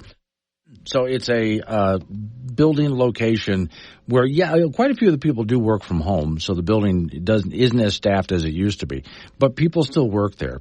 She checks in, goes up to her office, which is sort of up and away from everybody else, and closes the door to get to work and dies. Now, think about this. You're at work for 4 days, not doing anything, not seeing or talking to anybody, and nobody notices and nobody cares. That's just horrible. Where is your cleaning crew that comes in every night to vacuum and stuff? These are the questions. Where's security? Where's the cleaning crew? Nobody noticed or thought of anything until one day someone said, "What the hell is that smell?" And they sent some cleaning janitorial person to go sniff it out. And that's when they found her. All right. Okay. Well, I look at this, Frank, and I think that has got to be so depressing to be someone who nobody notices. I mean, you're at work, you're supposed to be producing stuff, and nobody notices that you're there. And there's no APB turned out. Nothing. This lady's missing. We're friends and family. This is just horrible, Frank. So we had an hour-long conversation about it. Especially worried what would happen if I die on the air, which I do every day at this time. Yeah. All righty then. We'll talk about high school football. The season starts tonight in Wyoming, and 4A defending champion Sheridan is hosting Cheyenne South at 6 p.m. Sheridan will be heavily favored in this game, and South has the state's longest losing streak of 38 games. Cheyenne East at home tonight at 6 o'clock to meet Laramie. The last winning season for Laramie was back in 2000. Cheyenne Central will be on the road to Rock Springs at 6 p.m. Kelly Walsh, who has had 2 winning seasons since 2009, will be on the road in Gillette to play Campbell County. The Toronto will start the season at home, and they've made the playoffs every year since 1992. and they will host Thunder Basin at 7 p.m. We'll have all those scores as they come in on WyoPreps.com. College football, the Wyoming Cowboys begin the Jay Sawvell era with a road game at Arizona State tomorrow night in Tempe. Folks are really a touchdown underdog in the game, and it is going to be hot. A shade under 100 by the time the game starts at 8:30. Arizona now plays in the Big 12 Conference, and for Wyoming, really, it's a matter of whether they can handle the strength, the speed, and the size of a Power 4 team. The Sun Devils were 3-9 a year ago, and this is the first time these two schools have met since their Western Athletic Conference days in football back in 1977. That's an 8:30 kick on Saturday night. We'll have that for you on K2 Radio in Casper and KOWB in Laramie. High school volleyball, Cheyenne hosting a big season opening tournament today and tomorrow. That will be at East, at Central, at South, and both of the Casper schools in this deal as well as defending state champion Laramie. And that will begin this morning and run all day today and then all day tomorrow. Junior college volleyball, LCCC in Cheyenne hosting a big two-day tournament with a lot of good out-of-state teams. They'll play the New Mexico Military Institute tonight with matches against Florida Southwestern and Colby, Kansas tomorrow. The Casper College Thunderbirds also will be in that tournament, and they will play Seward, Kansas this morning and Eastern Florida this afternoon. Then tomorrow the Birds will play Central Arizona and Southwest Florida. And here at Little America in Cheyenne, the Wyoming Invitational Cross Country Meet will start here at the top of the hour, which will be the college portion of the invitation will start first at 9. So the Wyoming Cowboys and Cowgirls will be in that deal. And the high school races will be at 10 and 10:30. And there's a lot of folks here on a beautiful morning for running. So that all the 4 races, college and high school, here at Little America for the Wyoming Invitational Cross Country Meet. And that's in sports. And Frank, with the easiest gig he's ever had in his career right now, is in a hotel room. Glad I walked probably less than 100 paces. Yes. To the race. 100 really? steps. So and then I walked the course, which is another mile. Yes. So but at least that was close. And I had a parking spot. So is your room then right near the clubhouse? Yeah, pretty much. Yeah. Okay. Wow. All right, Frank. Like I said, the easiest gig you've ever had in your career, and any time you want to go back and take a nap, there you are. Bingo. They'll even make your bed for you, Frank. Bingo. Yeah, thank you. Coming up on some local business that we got to talk about. We're going to roll into news time after that. National local update on the weather forecast. You and I get back into it. 888-97 Woods, the phone number. 888-97-WOODS. Wake Up Wyoming.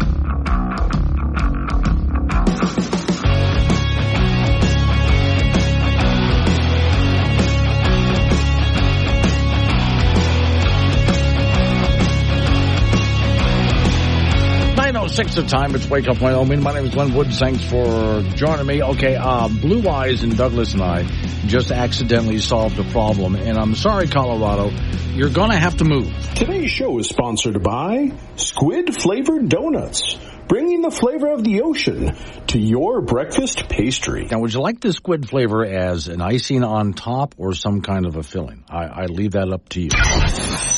Warning, this show contains reference to guns, liberty, limited government, low taxation, the cult of climate change, free thinking, cigar smoking, short people, rubber chickens, Karen's bureaucracy, liberal buzzwords, tour runs, traffic, toilet, terrible jokes, and more. No apologies will be issued. Guest callers may express any opinion they want without fear of being canceled. Unless you're a loudmouth jerk like Dave, then Glenn will hang up on you. Strap in, hold on to your coffee, and feel free to participate. This disclaimer does not refer to every person named Dave, just one particular Dave from San Francisco. We know a lot of Daves. They call this show all the time, and they're great people. So don't call this program and complain that we use your name. That would be a real Dave move, Dave. Talking with the Blue Eyes down in Douglas, Wyoming, there's a lot of problems that Colorado has, and they're making it worse all the time. And some of those problems have been leaking over the Wyoming border. I think one of the ways, we all get nervous about that. There are memes out there about Wyoming building a wall between Wyoming and Colorado. I have just decided that the best thing is we have to move Colorado. I don't know how we shift states around, but there's other states I would much rather have on my southern border. Colorado's not one of them. So if we can shuffle some of the states around, Colorado is not allowed to be on our border anymore. Colorado would be better if we move Colorado down, let's see, Arizona, Nevada. Let's go to Nevada. And we'll switch Nevada with Colorado. Is that right? You want Nevada below us? Would that be better, you think? Okay. Just trying to figure out who we can swap Colorado for. And I'm supposing it should be a pretty easy transition. We'll work it out. All right. Back to the phones we go. 888-97 Woods, the phone number. That's 888-97-WOODS. Talk about what I'm talking about or change the subject. Fine with me. Hey, Jude. The first one is the Rocky Mountain Power meet and greet that they did the other night. Rose went to that, and she's got an article up on her Facebook page about what she saw and stuff. But the fact is, it was just basically a lip service. They're telling everybody, oh, well, we got to raise your rates because transmission lines cost much more. In 6 other states, you know, they're in trouble too. So we have to make sure that we can continue to pay for wind and solar. So that's basically why they're raising their rates, is because they made bad business decisions in wind and solar, and we're going to get the short end of the stick for it. Mm-hmm. And it blows my mind that, you know, we don't have anybody here in Wyoming to stand up to these guys and shop around for maybe a different provider, right? Yeah. And save this state from this, you know, wind and solar that are just destroying the land. I mean, I've learned so much after watching and listening to videos and doing research on climate and all of that stuff, that, you know, they use antifreeze to keep those defrosted, those solar panels. That's going to leach into the aquifer, you know? Right. And what about people on wells? And then it makes it 5 to 7 degrees hotter if you're even close to one of those facilities. Mm-hmm. And then it's fenced out where all the animals usually eat, you know, like your antelope and your pronghorns and all of that. Don't they have enough tough time? You know, and it's pretty sad that Wyoming ranchers are selling out their property, you know, to these big things because they're getting thrown big checks, you know, like the guy who's going to do it out towards my other place. I'm just really disgusted. So I'm so glad that, you know, Dana and I got on the generator system that, you know, I think we ought to boycott. Everybody buy a generator and boycott them for a while. See how that does in their pocketbooks. Secondly, I was watching Camilla's interview last night and couldn't stop laughing. Yeah. You know, it was so cut up and so edited, and I can't believe people are even believing that she's even remotely close in the polls. Think about it. They're oversampling the Democrats to make her look like this is a 2-horse race. Yeah. And it's really not. She's about as hated as Hillary Clinton and Big Mike is, you know? Yeah, and she really didn't say anything during that whole interview. She asked her any question, and she really didn't give any kind of an answer to anything, as far as I'm concerned. Anything. Yeah. Now, I'll stand on my values, you know, and I'm thinking, well, your values 2 years ago were awful, so you must still be thinking the same way. Yeah. And, you know, stealing Trump's ideas and trying to make them her own is just even more pathetic. Right. And having to have Walt there as a crutch, you know, it's sad. It's sad that people are stupid to think that this woman is even remotely involved in loving this country in any way, shape, or form. Right. Well, that's why I said, in fact, I got some audio for you when I get through the next break here. Asking Democrats what she has done that they are most proud of, and they don't have any answer. Yeah, I know. So, they couldn't answer. They're all like, well, all right, I got to go run and talk to Cody in Carpenter. Hello, Cody. Hi, good morning, Glenn. Hey, I'll try to make this as brief as possible, but, you know, I've called in the show before. I just like, you know, generalizing or stereotyping any group, our kids or our race or whatever else. And there's lots of good Colorado people, you know. Oh, I'm sure there is, yeah. I got to say, I was moving some equipment yesterday, you know, a grain drill north, and 5 different times, man, this car runs up on me, honking, flipping me off, goes around, giving me the evil eye, double middle fingers in my tractor, you know. and every one of them's Colorado plates. You know, they're all going north to go use our parks and our you know, lakes and whatever else. And it's just like, have a little respect. You're in our state, and so what? It slowed you up 3 seconds from getting to your it would be a lot worse if they were in Colorado traffic. It'd be a whole lot worse. But they understand they're in a rural area. So when I see a guy with a tractor pulling something with his tractor out on the main road, I understand that this guy's trying to make a living out here, and I might have to wait a moment. That's okay.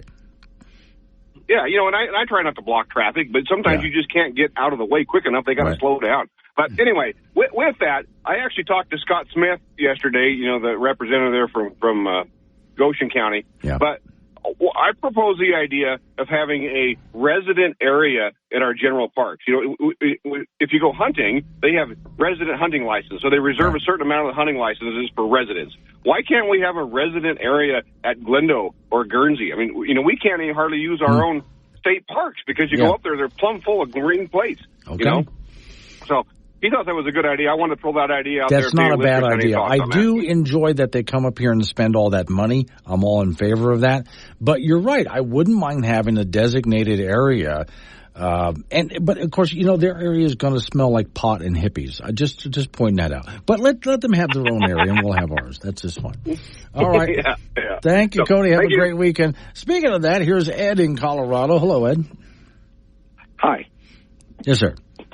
Hey, so I'm calling about the wind farms that are being built in Shirley Basin. Yeah.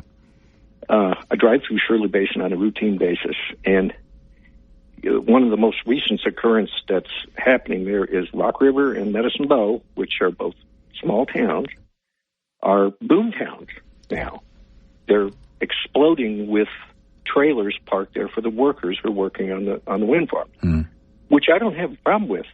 What I have a problem with is the whole of Shirley Basin is being destroyed by wind turbines and power lines.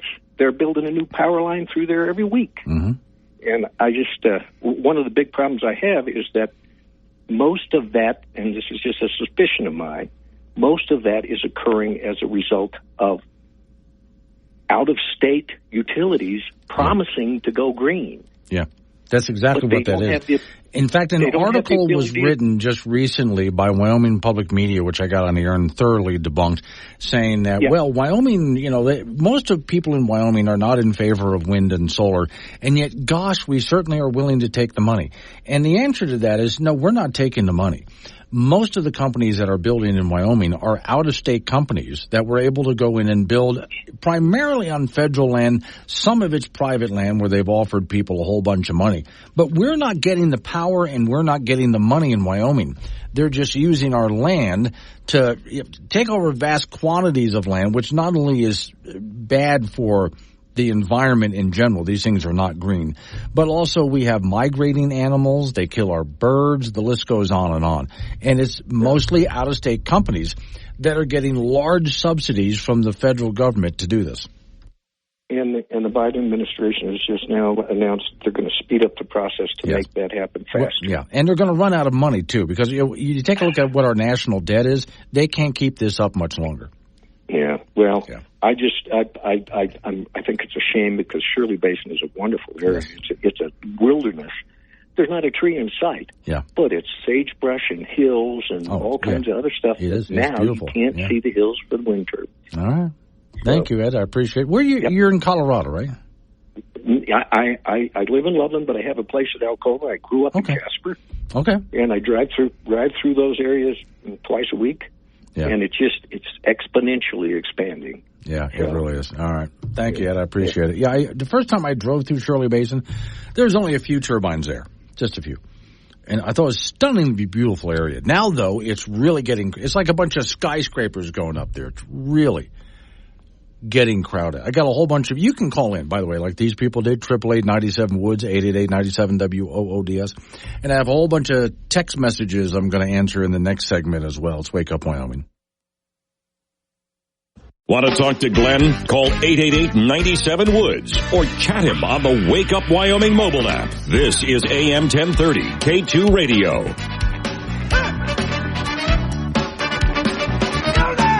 9:23 is the time. It's Wake Up Wyoming. Like the other callers did, you can get involved at 888-97-WOODS. That's 888-97-WOODS. Or I'm getting a whole bunch of text messages off the Wake Up Wyoming app. Now, if you haven't tried this, go to your app store for whatever mobile device you're using. Just type in Wake Up Wyoming, and you'll see the app appear.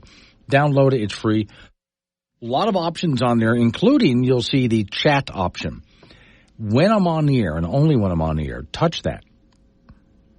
And you can send me a text message, and I answer back both on and off the air. So, DJ, Wildfree, and Mills. Speaking of wind turbines, a.k.a. bird blenders, you can add bird smoothie to your restaurant menu. It's high protein. And you're absolutely right. Which, by the way, I'd asked you guys for help. Now, I played this yesterday, but I'm going to play it one more time here. I'd asked your help. I had this great idea for a business model. Like I have so many great business model ideas. Like banned in California and banned in Colorado, where people from California, for example, that want to buy stuff that's been banned in California can go over the border of their state and buy at a big retail mall that sells stuff that's banned in their state. And Colorado can do the same thing. We have stores in Wyoming. They drive over the border. They buy it here. They smuggle it back in. We have illegal immigrants on staff to help them smuggle all this stuff back in. So the other business model was, what if we opened up restaurants? Every time you see a wind farm, there's a restaurant right there. We have energy coming from the wind farm. We have free food falling out of the sky. And we get government subsidies. This is a brilliant idea. So I wrote up, you guys offered a lot of suggestions. I put it together, wrote up a script. My friend John up in Gillette, he voiced his part and sent it to me, and I voiced my part and put it all together. Here's what we got. Jenkins! Yes, sir? Yes, sir? Jenkins, I have an idea. I'm afraid already, sir. I want to open up a restaurant chain with the lowest cost overhead ever. Oh, sir, that's nearly impossible in today's economy, and most new restaurants fail. You know that. We locate each restaurant chain in the middle of wind farms. Then we serve fresh bird kill. Wow! That really does cut costs. But won't PETA try to shut us down? Oh, they can't object, because all the food is provided by green and sustainable energy. And since a lot of endangered birds are killed by wind turbines, you can say your menu is full of rare delicacies. I see no downside to this. Except that you can only be open when the wind is blowing, or you won't have fresh kill or power to cook We can always have diesel backup generators to turn the turbines when the wind isn't blowing. Sir, I really think this idea will finally lead this company into bankruptcy. Oh, no. You see, since we're running on wind power and serving endangered species, we can apply for unlimited grants and subsidies. Who cares if we have any customers at all? And I bet you're planning to staff the place with illegal immigrants. Yes, and recent college graduates who can find a job to fit their degrees.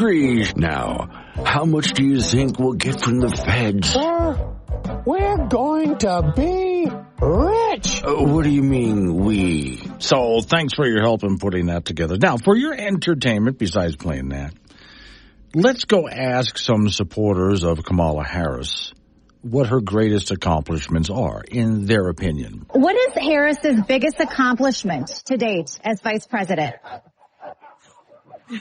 I don't know. I don't feel comfortable doing this anymore. She was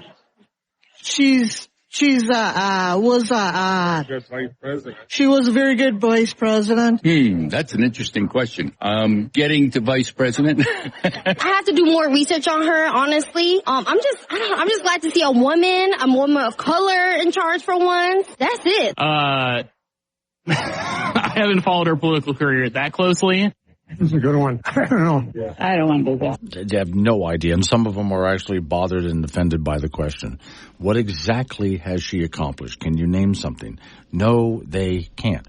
And yet they're all excited to vote for her. Okay. These are people who, we can call them a lot of things. Sheeple, that's a good one. You can go ahead and call them that. Useful idiots, I think, is probably one of the best things that they've ever been called. We're telling you that you have to go vote for this woman to save democracy, is what they're told. And so they go do it because they were told by their powers to be that they believe, they don't know why they believe it, to go do exactly that. Beth and Cheyenne. Glenn, I agree with the gentleman who called about greenies driving up here and taking over our camping areas. We like to camp at Pole Mountain during the weekend and can't find a place. Yeah. Well, the idea was putting aside some camping spaces just for Wyomingites. I will say this, though.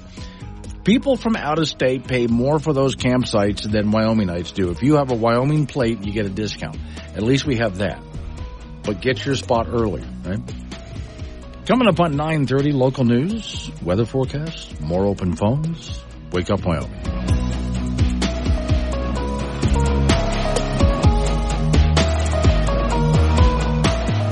Wake Up Wyoming goes anywhere you do with the Wake Up Wyoming app. Free download for Apple and Android. This is K2 Radio. 9:36 the time. It's Wake Up Wyoming. John Smith is on the phone, wants to talk about Rocky Mountain Power. Morning, John. Morning, Glenn. How we doing? Good, sir. What you got? Well, I just wanted to bring up a point. You know, I understand the frustrations with the rate hike, and I'm not defending the hike at all. But what I did want to bring up is I got a friend who works for Rocky Mountain Power, and he's been there for quite some time. And he said the amount of grief, the amount of crud that people give him in the field over this rate hike is absolutely absurd. He's not the guy making that decision. He's the guy getting out of bed at 10 o'clock at night when your power is out. He's the guy showing up to make sure that your power is still on. And he said he's been there, 10, 15 years, and the amount of grief that he's been getting the past couple months is to the point where he's contemplated leaving. Oh, okay. No, you shouldn't have to do that. That's a great point. Yeah, there are employees that are just doing their job for the company. They have nothing to do with how much you're going to get charged for that electricity. So if you want to complain to anyone, send a note to the CEO of the company or someone who actually is trying to raise your rates, not the guy in the field who's trying to keep your electricity running. Absolutely. These guys in the field, they're our neighbors. They were born and raised here. Their kids go to school with your kids, the whole nine. So exactly the point I was trying to make. I appreciate it very much. Thank you, John. Thank you very much. All right, thanks for calling in. That is a really good point to make. I've thought about that many times, too. If, let's say you're going to, I know you don't need an example, but let's throw one out anyway. Let's say you go to a convenience store and you're going to buy some gas at the convenience store, and they've raised their prices. Do not go into the store and yell at the clerk. The clerk has nothing to do with this. It's not the clerk who raised your prices. So if you see for Rocky Mountain Power some employee out there doing their job, just keeping your electricity running, don't go up and give them grief over the power increase. It's not them. They're just doing their job. If you want to yell at somebody, now, go yell at the corporate guys. They're the ones doing it. All right, now, as for, here we come up on a 3-day weekend, and I always notice on holidays like this, as I'm driving to work, and I'm driving to work a little before 2 o'clock in the morning, and as I'm going through the neighborhoods, I notice there's all sorts of fifth wheels and other campers and so on parked on the road in front of their houses. So all they have to do this morning is go out and hop in and go first thing in the morning, and they try to go out and get a good campsite and so on. So the complaint over the past few calls has been from a lot of Wyomingites. We get to Wyoming campsites, and they're all taken up by the greenies, or in other words, the people from Colorado. Now, I don't have a problem with people from Colorado coming up to Wyoming to spend their money here. That's fine. If you're from Colorado and you're listening, several things, if you would please. First off, let's not go as fast as you guys normally drive, if you would please. 80 miles an hour is fine. I find a lot of Colorado people are oftentimes in the wrong lane and just speeding. I know you're used to a lot of congestion, then all of a sudden you hit the open road in Wyoming. But if you would, cool it down a bit. Also, if you're in our state, in Wyoming, or if you're up in the Dakotas or Nebraska, someplace like that, just remember, please be as respectful to us as you would like us to be to you. If I went down to Colorado to go camping, I would expect to be a nice guy and enjoy Colorado and be polite to Colorado people. I mean, let's agree to do that for each other if we would, because I do meet oftentimes, as many people do. I grew up, as you know, in a tourist atmosphere. And tourists in general from anywhere tend to be kind of rude. Please don't do that. I do understand the frustration of Wyomingites who want to go camping in their own state. I mean, you live in Wyoming, for Pete's sake. You want to go camping in your own state. But you show up on a long holiday like this, and all the camping sites are taken. Now, the only thing I can say for that, and I understand the idea of why don't we go ahead and put some camping sites aside for people from Wyoming. In some places, you can reserve in advance, but you have to do it way in advance if you want to do that. If you're from Wyoming and you're camping in Wyoming, you get a Wyoming discount. They have to pay more. You don't. Or, remember, it's still available, by the way, on Amazon, for example, and some bookstores like Casper has it at Wind City Books and some other places like that. My book, The Uncomplicated Life, where I explain how to uncomplicate things like this. And one of the things I do is I talk about convergence. And convergence happens for a lot of different reasons. One of the reasons is everybody thinks that they should all be doing the same thing at the same time. You ever notice let's say today you want to go out to lunch. You're going to treat yourself by going out to lunch. Do you go out at noon? I never do, because that's when everybody else is going to lunch. I always go about an hour before, because there's nobody there. And I walk into the restaurant and there's nobody there, okay, except the people working there. So you see how easy that is. So when it comes to, I've tried in the past, and I won't do it again. So here comes Memorial Day. We going to go camping? No. I'm not camping on Memorial Day. But it's a 3-day weekend. Yeah, but you still have vacation time. Use it. When can you go camping when nobody else is camping? Yeah, don't do it when everybody else is doing it. Because even if the Coloradans were not around,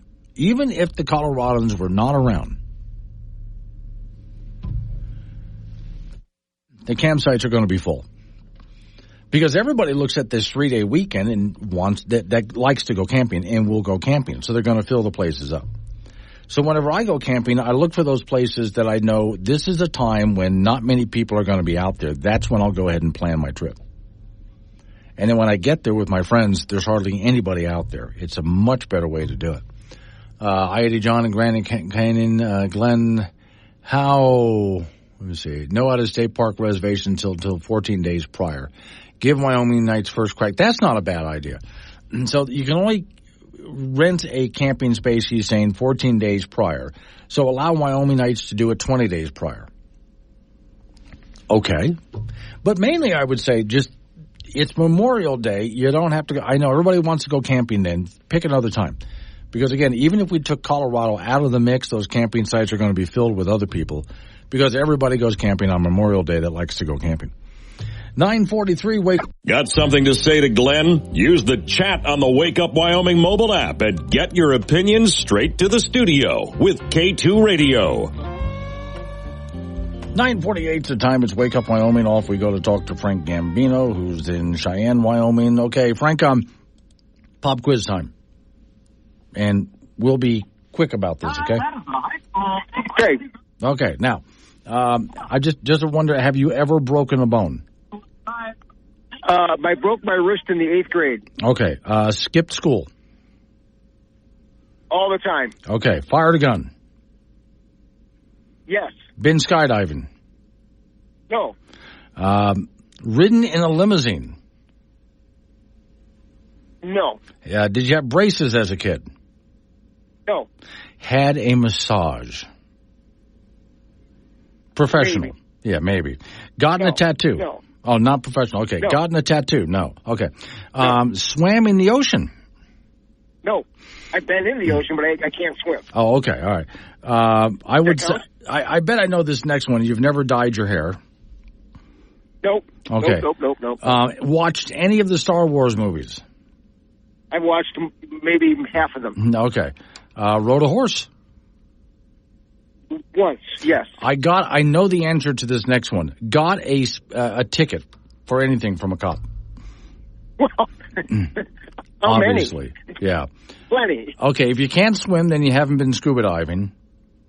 Nope. Do you eat sushi? No. Okay. I know you've been in Chicago. Have you been to New York City? Yes.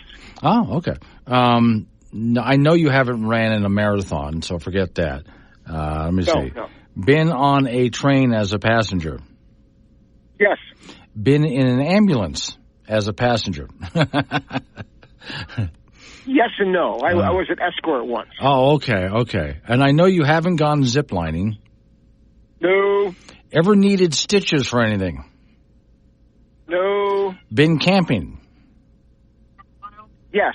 Gone on a cruise? No. Okay, so I take a look at all those things, and actually, out of that whole list there, you've done most of them, whether you wanted to or not. Yeah, sometimes you get roped into things you can't talk your way out. That's where I was going with this. All right, the high school football season starts tonight. 4A champion, defending champion Sheridan hosting Cheyenne South at 6 p.m. Sheridan will be the heavy favorite, and South, unfortunately, has the state's longest losing streak at 38 games. Cheyenne East will be at home tonight to take on Laramie at 6 p.m. The last winning season for Laramie was back in 2000. Cheyenne Central will be on the road at Rock Springs at 6 p.m. Kelly Walsh, with just 2 winning seasons since 2009, will be on the road in Gillette to play Campbell County. Natrona will start the season at home at 7 p.m. meeting Thunder Basin from Gillette, and the Mustangs have made the playoffs every year since 1992. We'll have all those scores on wildcups.com. College football, the Wyoming Cowboys begin the Jay Sawville era with their road game at Arizona State tomorrow night. In Tempe, the Pokes will be a touchdown underdog in the game, and it's going to be hot down there. A shade under 100 by the time the game starts at 8:30. Arizona State plays in the Big 12 Conference, and for Wyoming, it's a matter of whether they can really handle the size, strength, and speed of a Power 4 conference team. Sun Devils were 8-3-9 a year ago, and this is the first time these two schools have been in football since 1977. And an 8:30 kick on Saturday night. We'll have that for you on K2 Radio in Casper and KOWB in Laramie. High school volleyball, Cheyenne hosting a season opening tournament today and tomorrow over at East, Central, and South. With those 3 schools, plus the 2 Casper schools, plus defending 4A champion Larry, and a few others sprinkled in. So that begins this morning and runs all day today and all day tomorrow. And in junior college volleyball, LCCC in Cheyenne hosting a big 2-day tournament. They brought in a lot of good out-of-state teams. The Golden Eagles will play the New Mexico Military Institute tonight with matches against Florida Southwestern and Colby, Kansas tomorrow. Casper College will be in this tournament as well. They'll play Seward, Kansas this morning, Eastern Florida this afternoon. Then the Birds will play Central Arizona tomorrow and Southwest Florida tomorrow. And across country, the state, the Wyoming Invitational right here at Little America, the college portions of this tournament, of this invitation have already been completed, and the Wyoming Cowboys and Cowgirls look good in both races. The high school races, the girls will start at 10 and the boys at 10:30, and there's plenty of fans, and it's beautiful weather, a slight breeze. It's kind of cool. There's a lot of folks out here to watch the first cross-country meet of the year, so it's a blast. We'll have fun today. So are you spending the night there in Cheyenne? Yes, I'm going to work more volleyball tomorrow. Oh, so okay. There's so many teams. I need to try to watch a little bit of as many of them as I can. So cross-country, then volleyball, then football tonight, and then volleyball tomorrow, and then I'll probably go home. Wow. That is really, I mean, you never know. You have just jam-packed the next couple of days, haven't you? Yeah, it's the season opening week. Think of it as the beginning of the parade. Yeah. The beginning of the festival. Have yourself a great weekend, Frank. I shall. We'll talk to you on Tuesday. All right. Coming up on Tuesday, because Monday, Miss Mary and I have off. So, we'll see you Tuesday. Monday show is a repeat. 888-97 Woods. No, I'll do that. That's a habit. I try to give you the phone number out of habit. Nah. Yeah, never mind. 3 days for me to get out and enjoy myself, which I think I need. See you guys on Tuesday on the radio, that is. Wake Up Wyoming.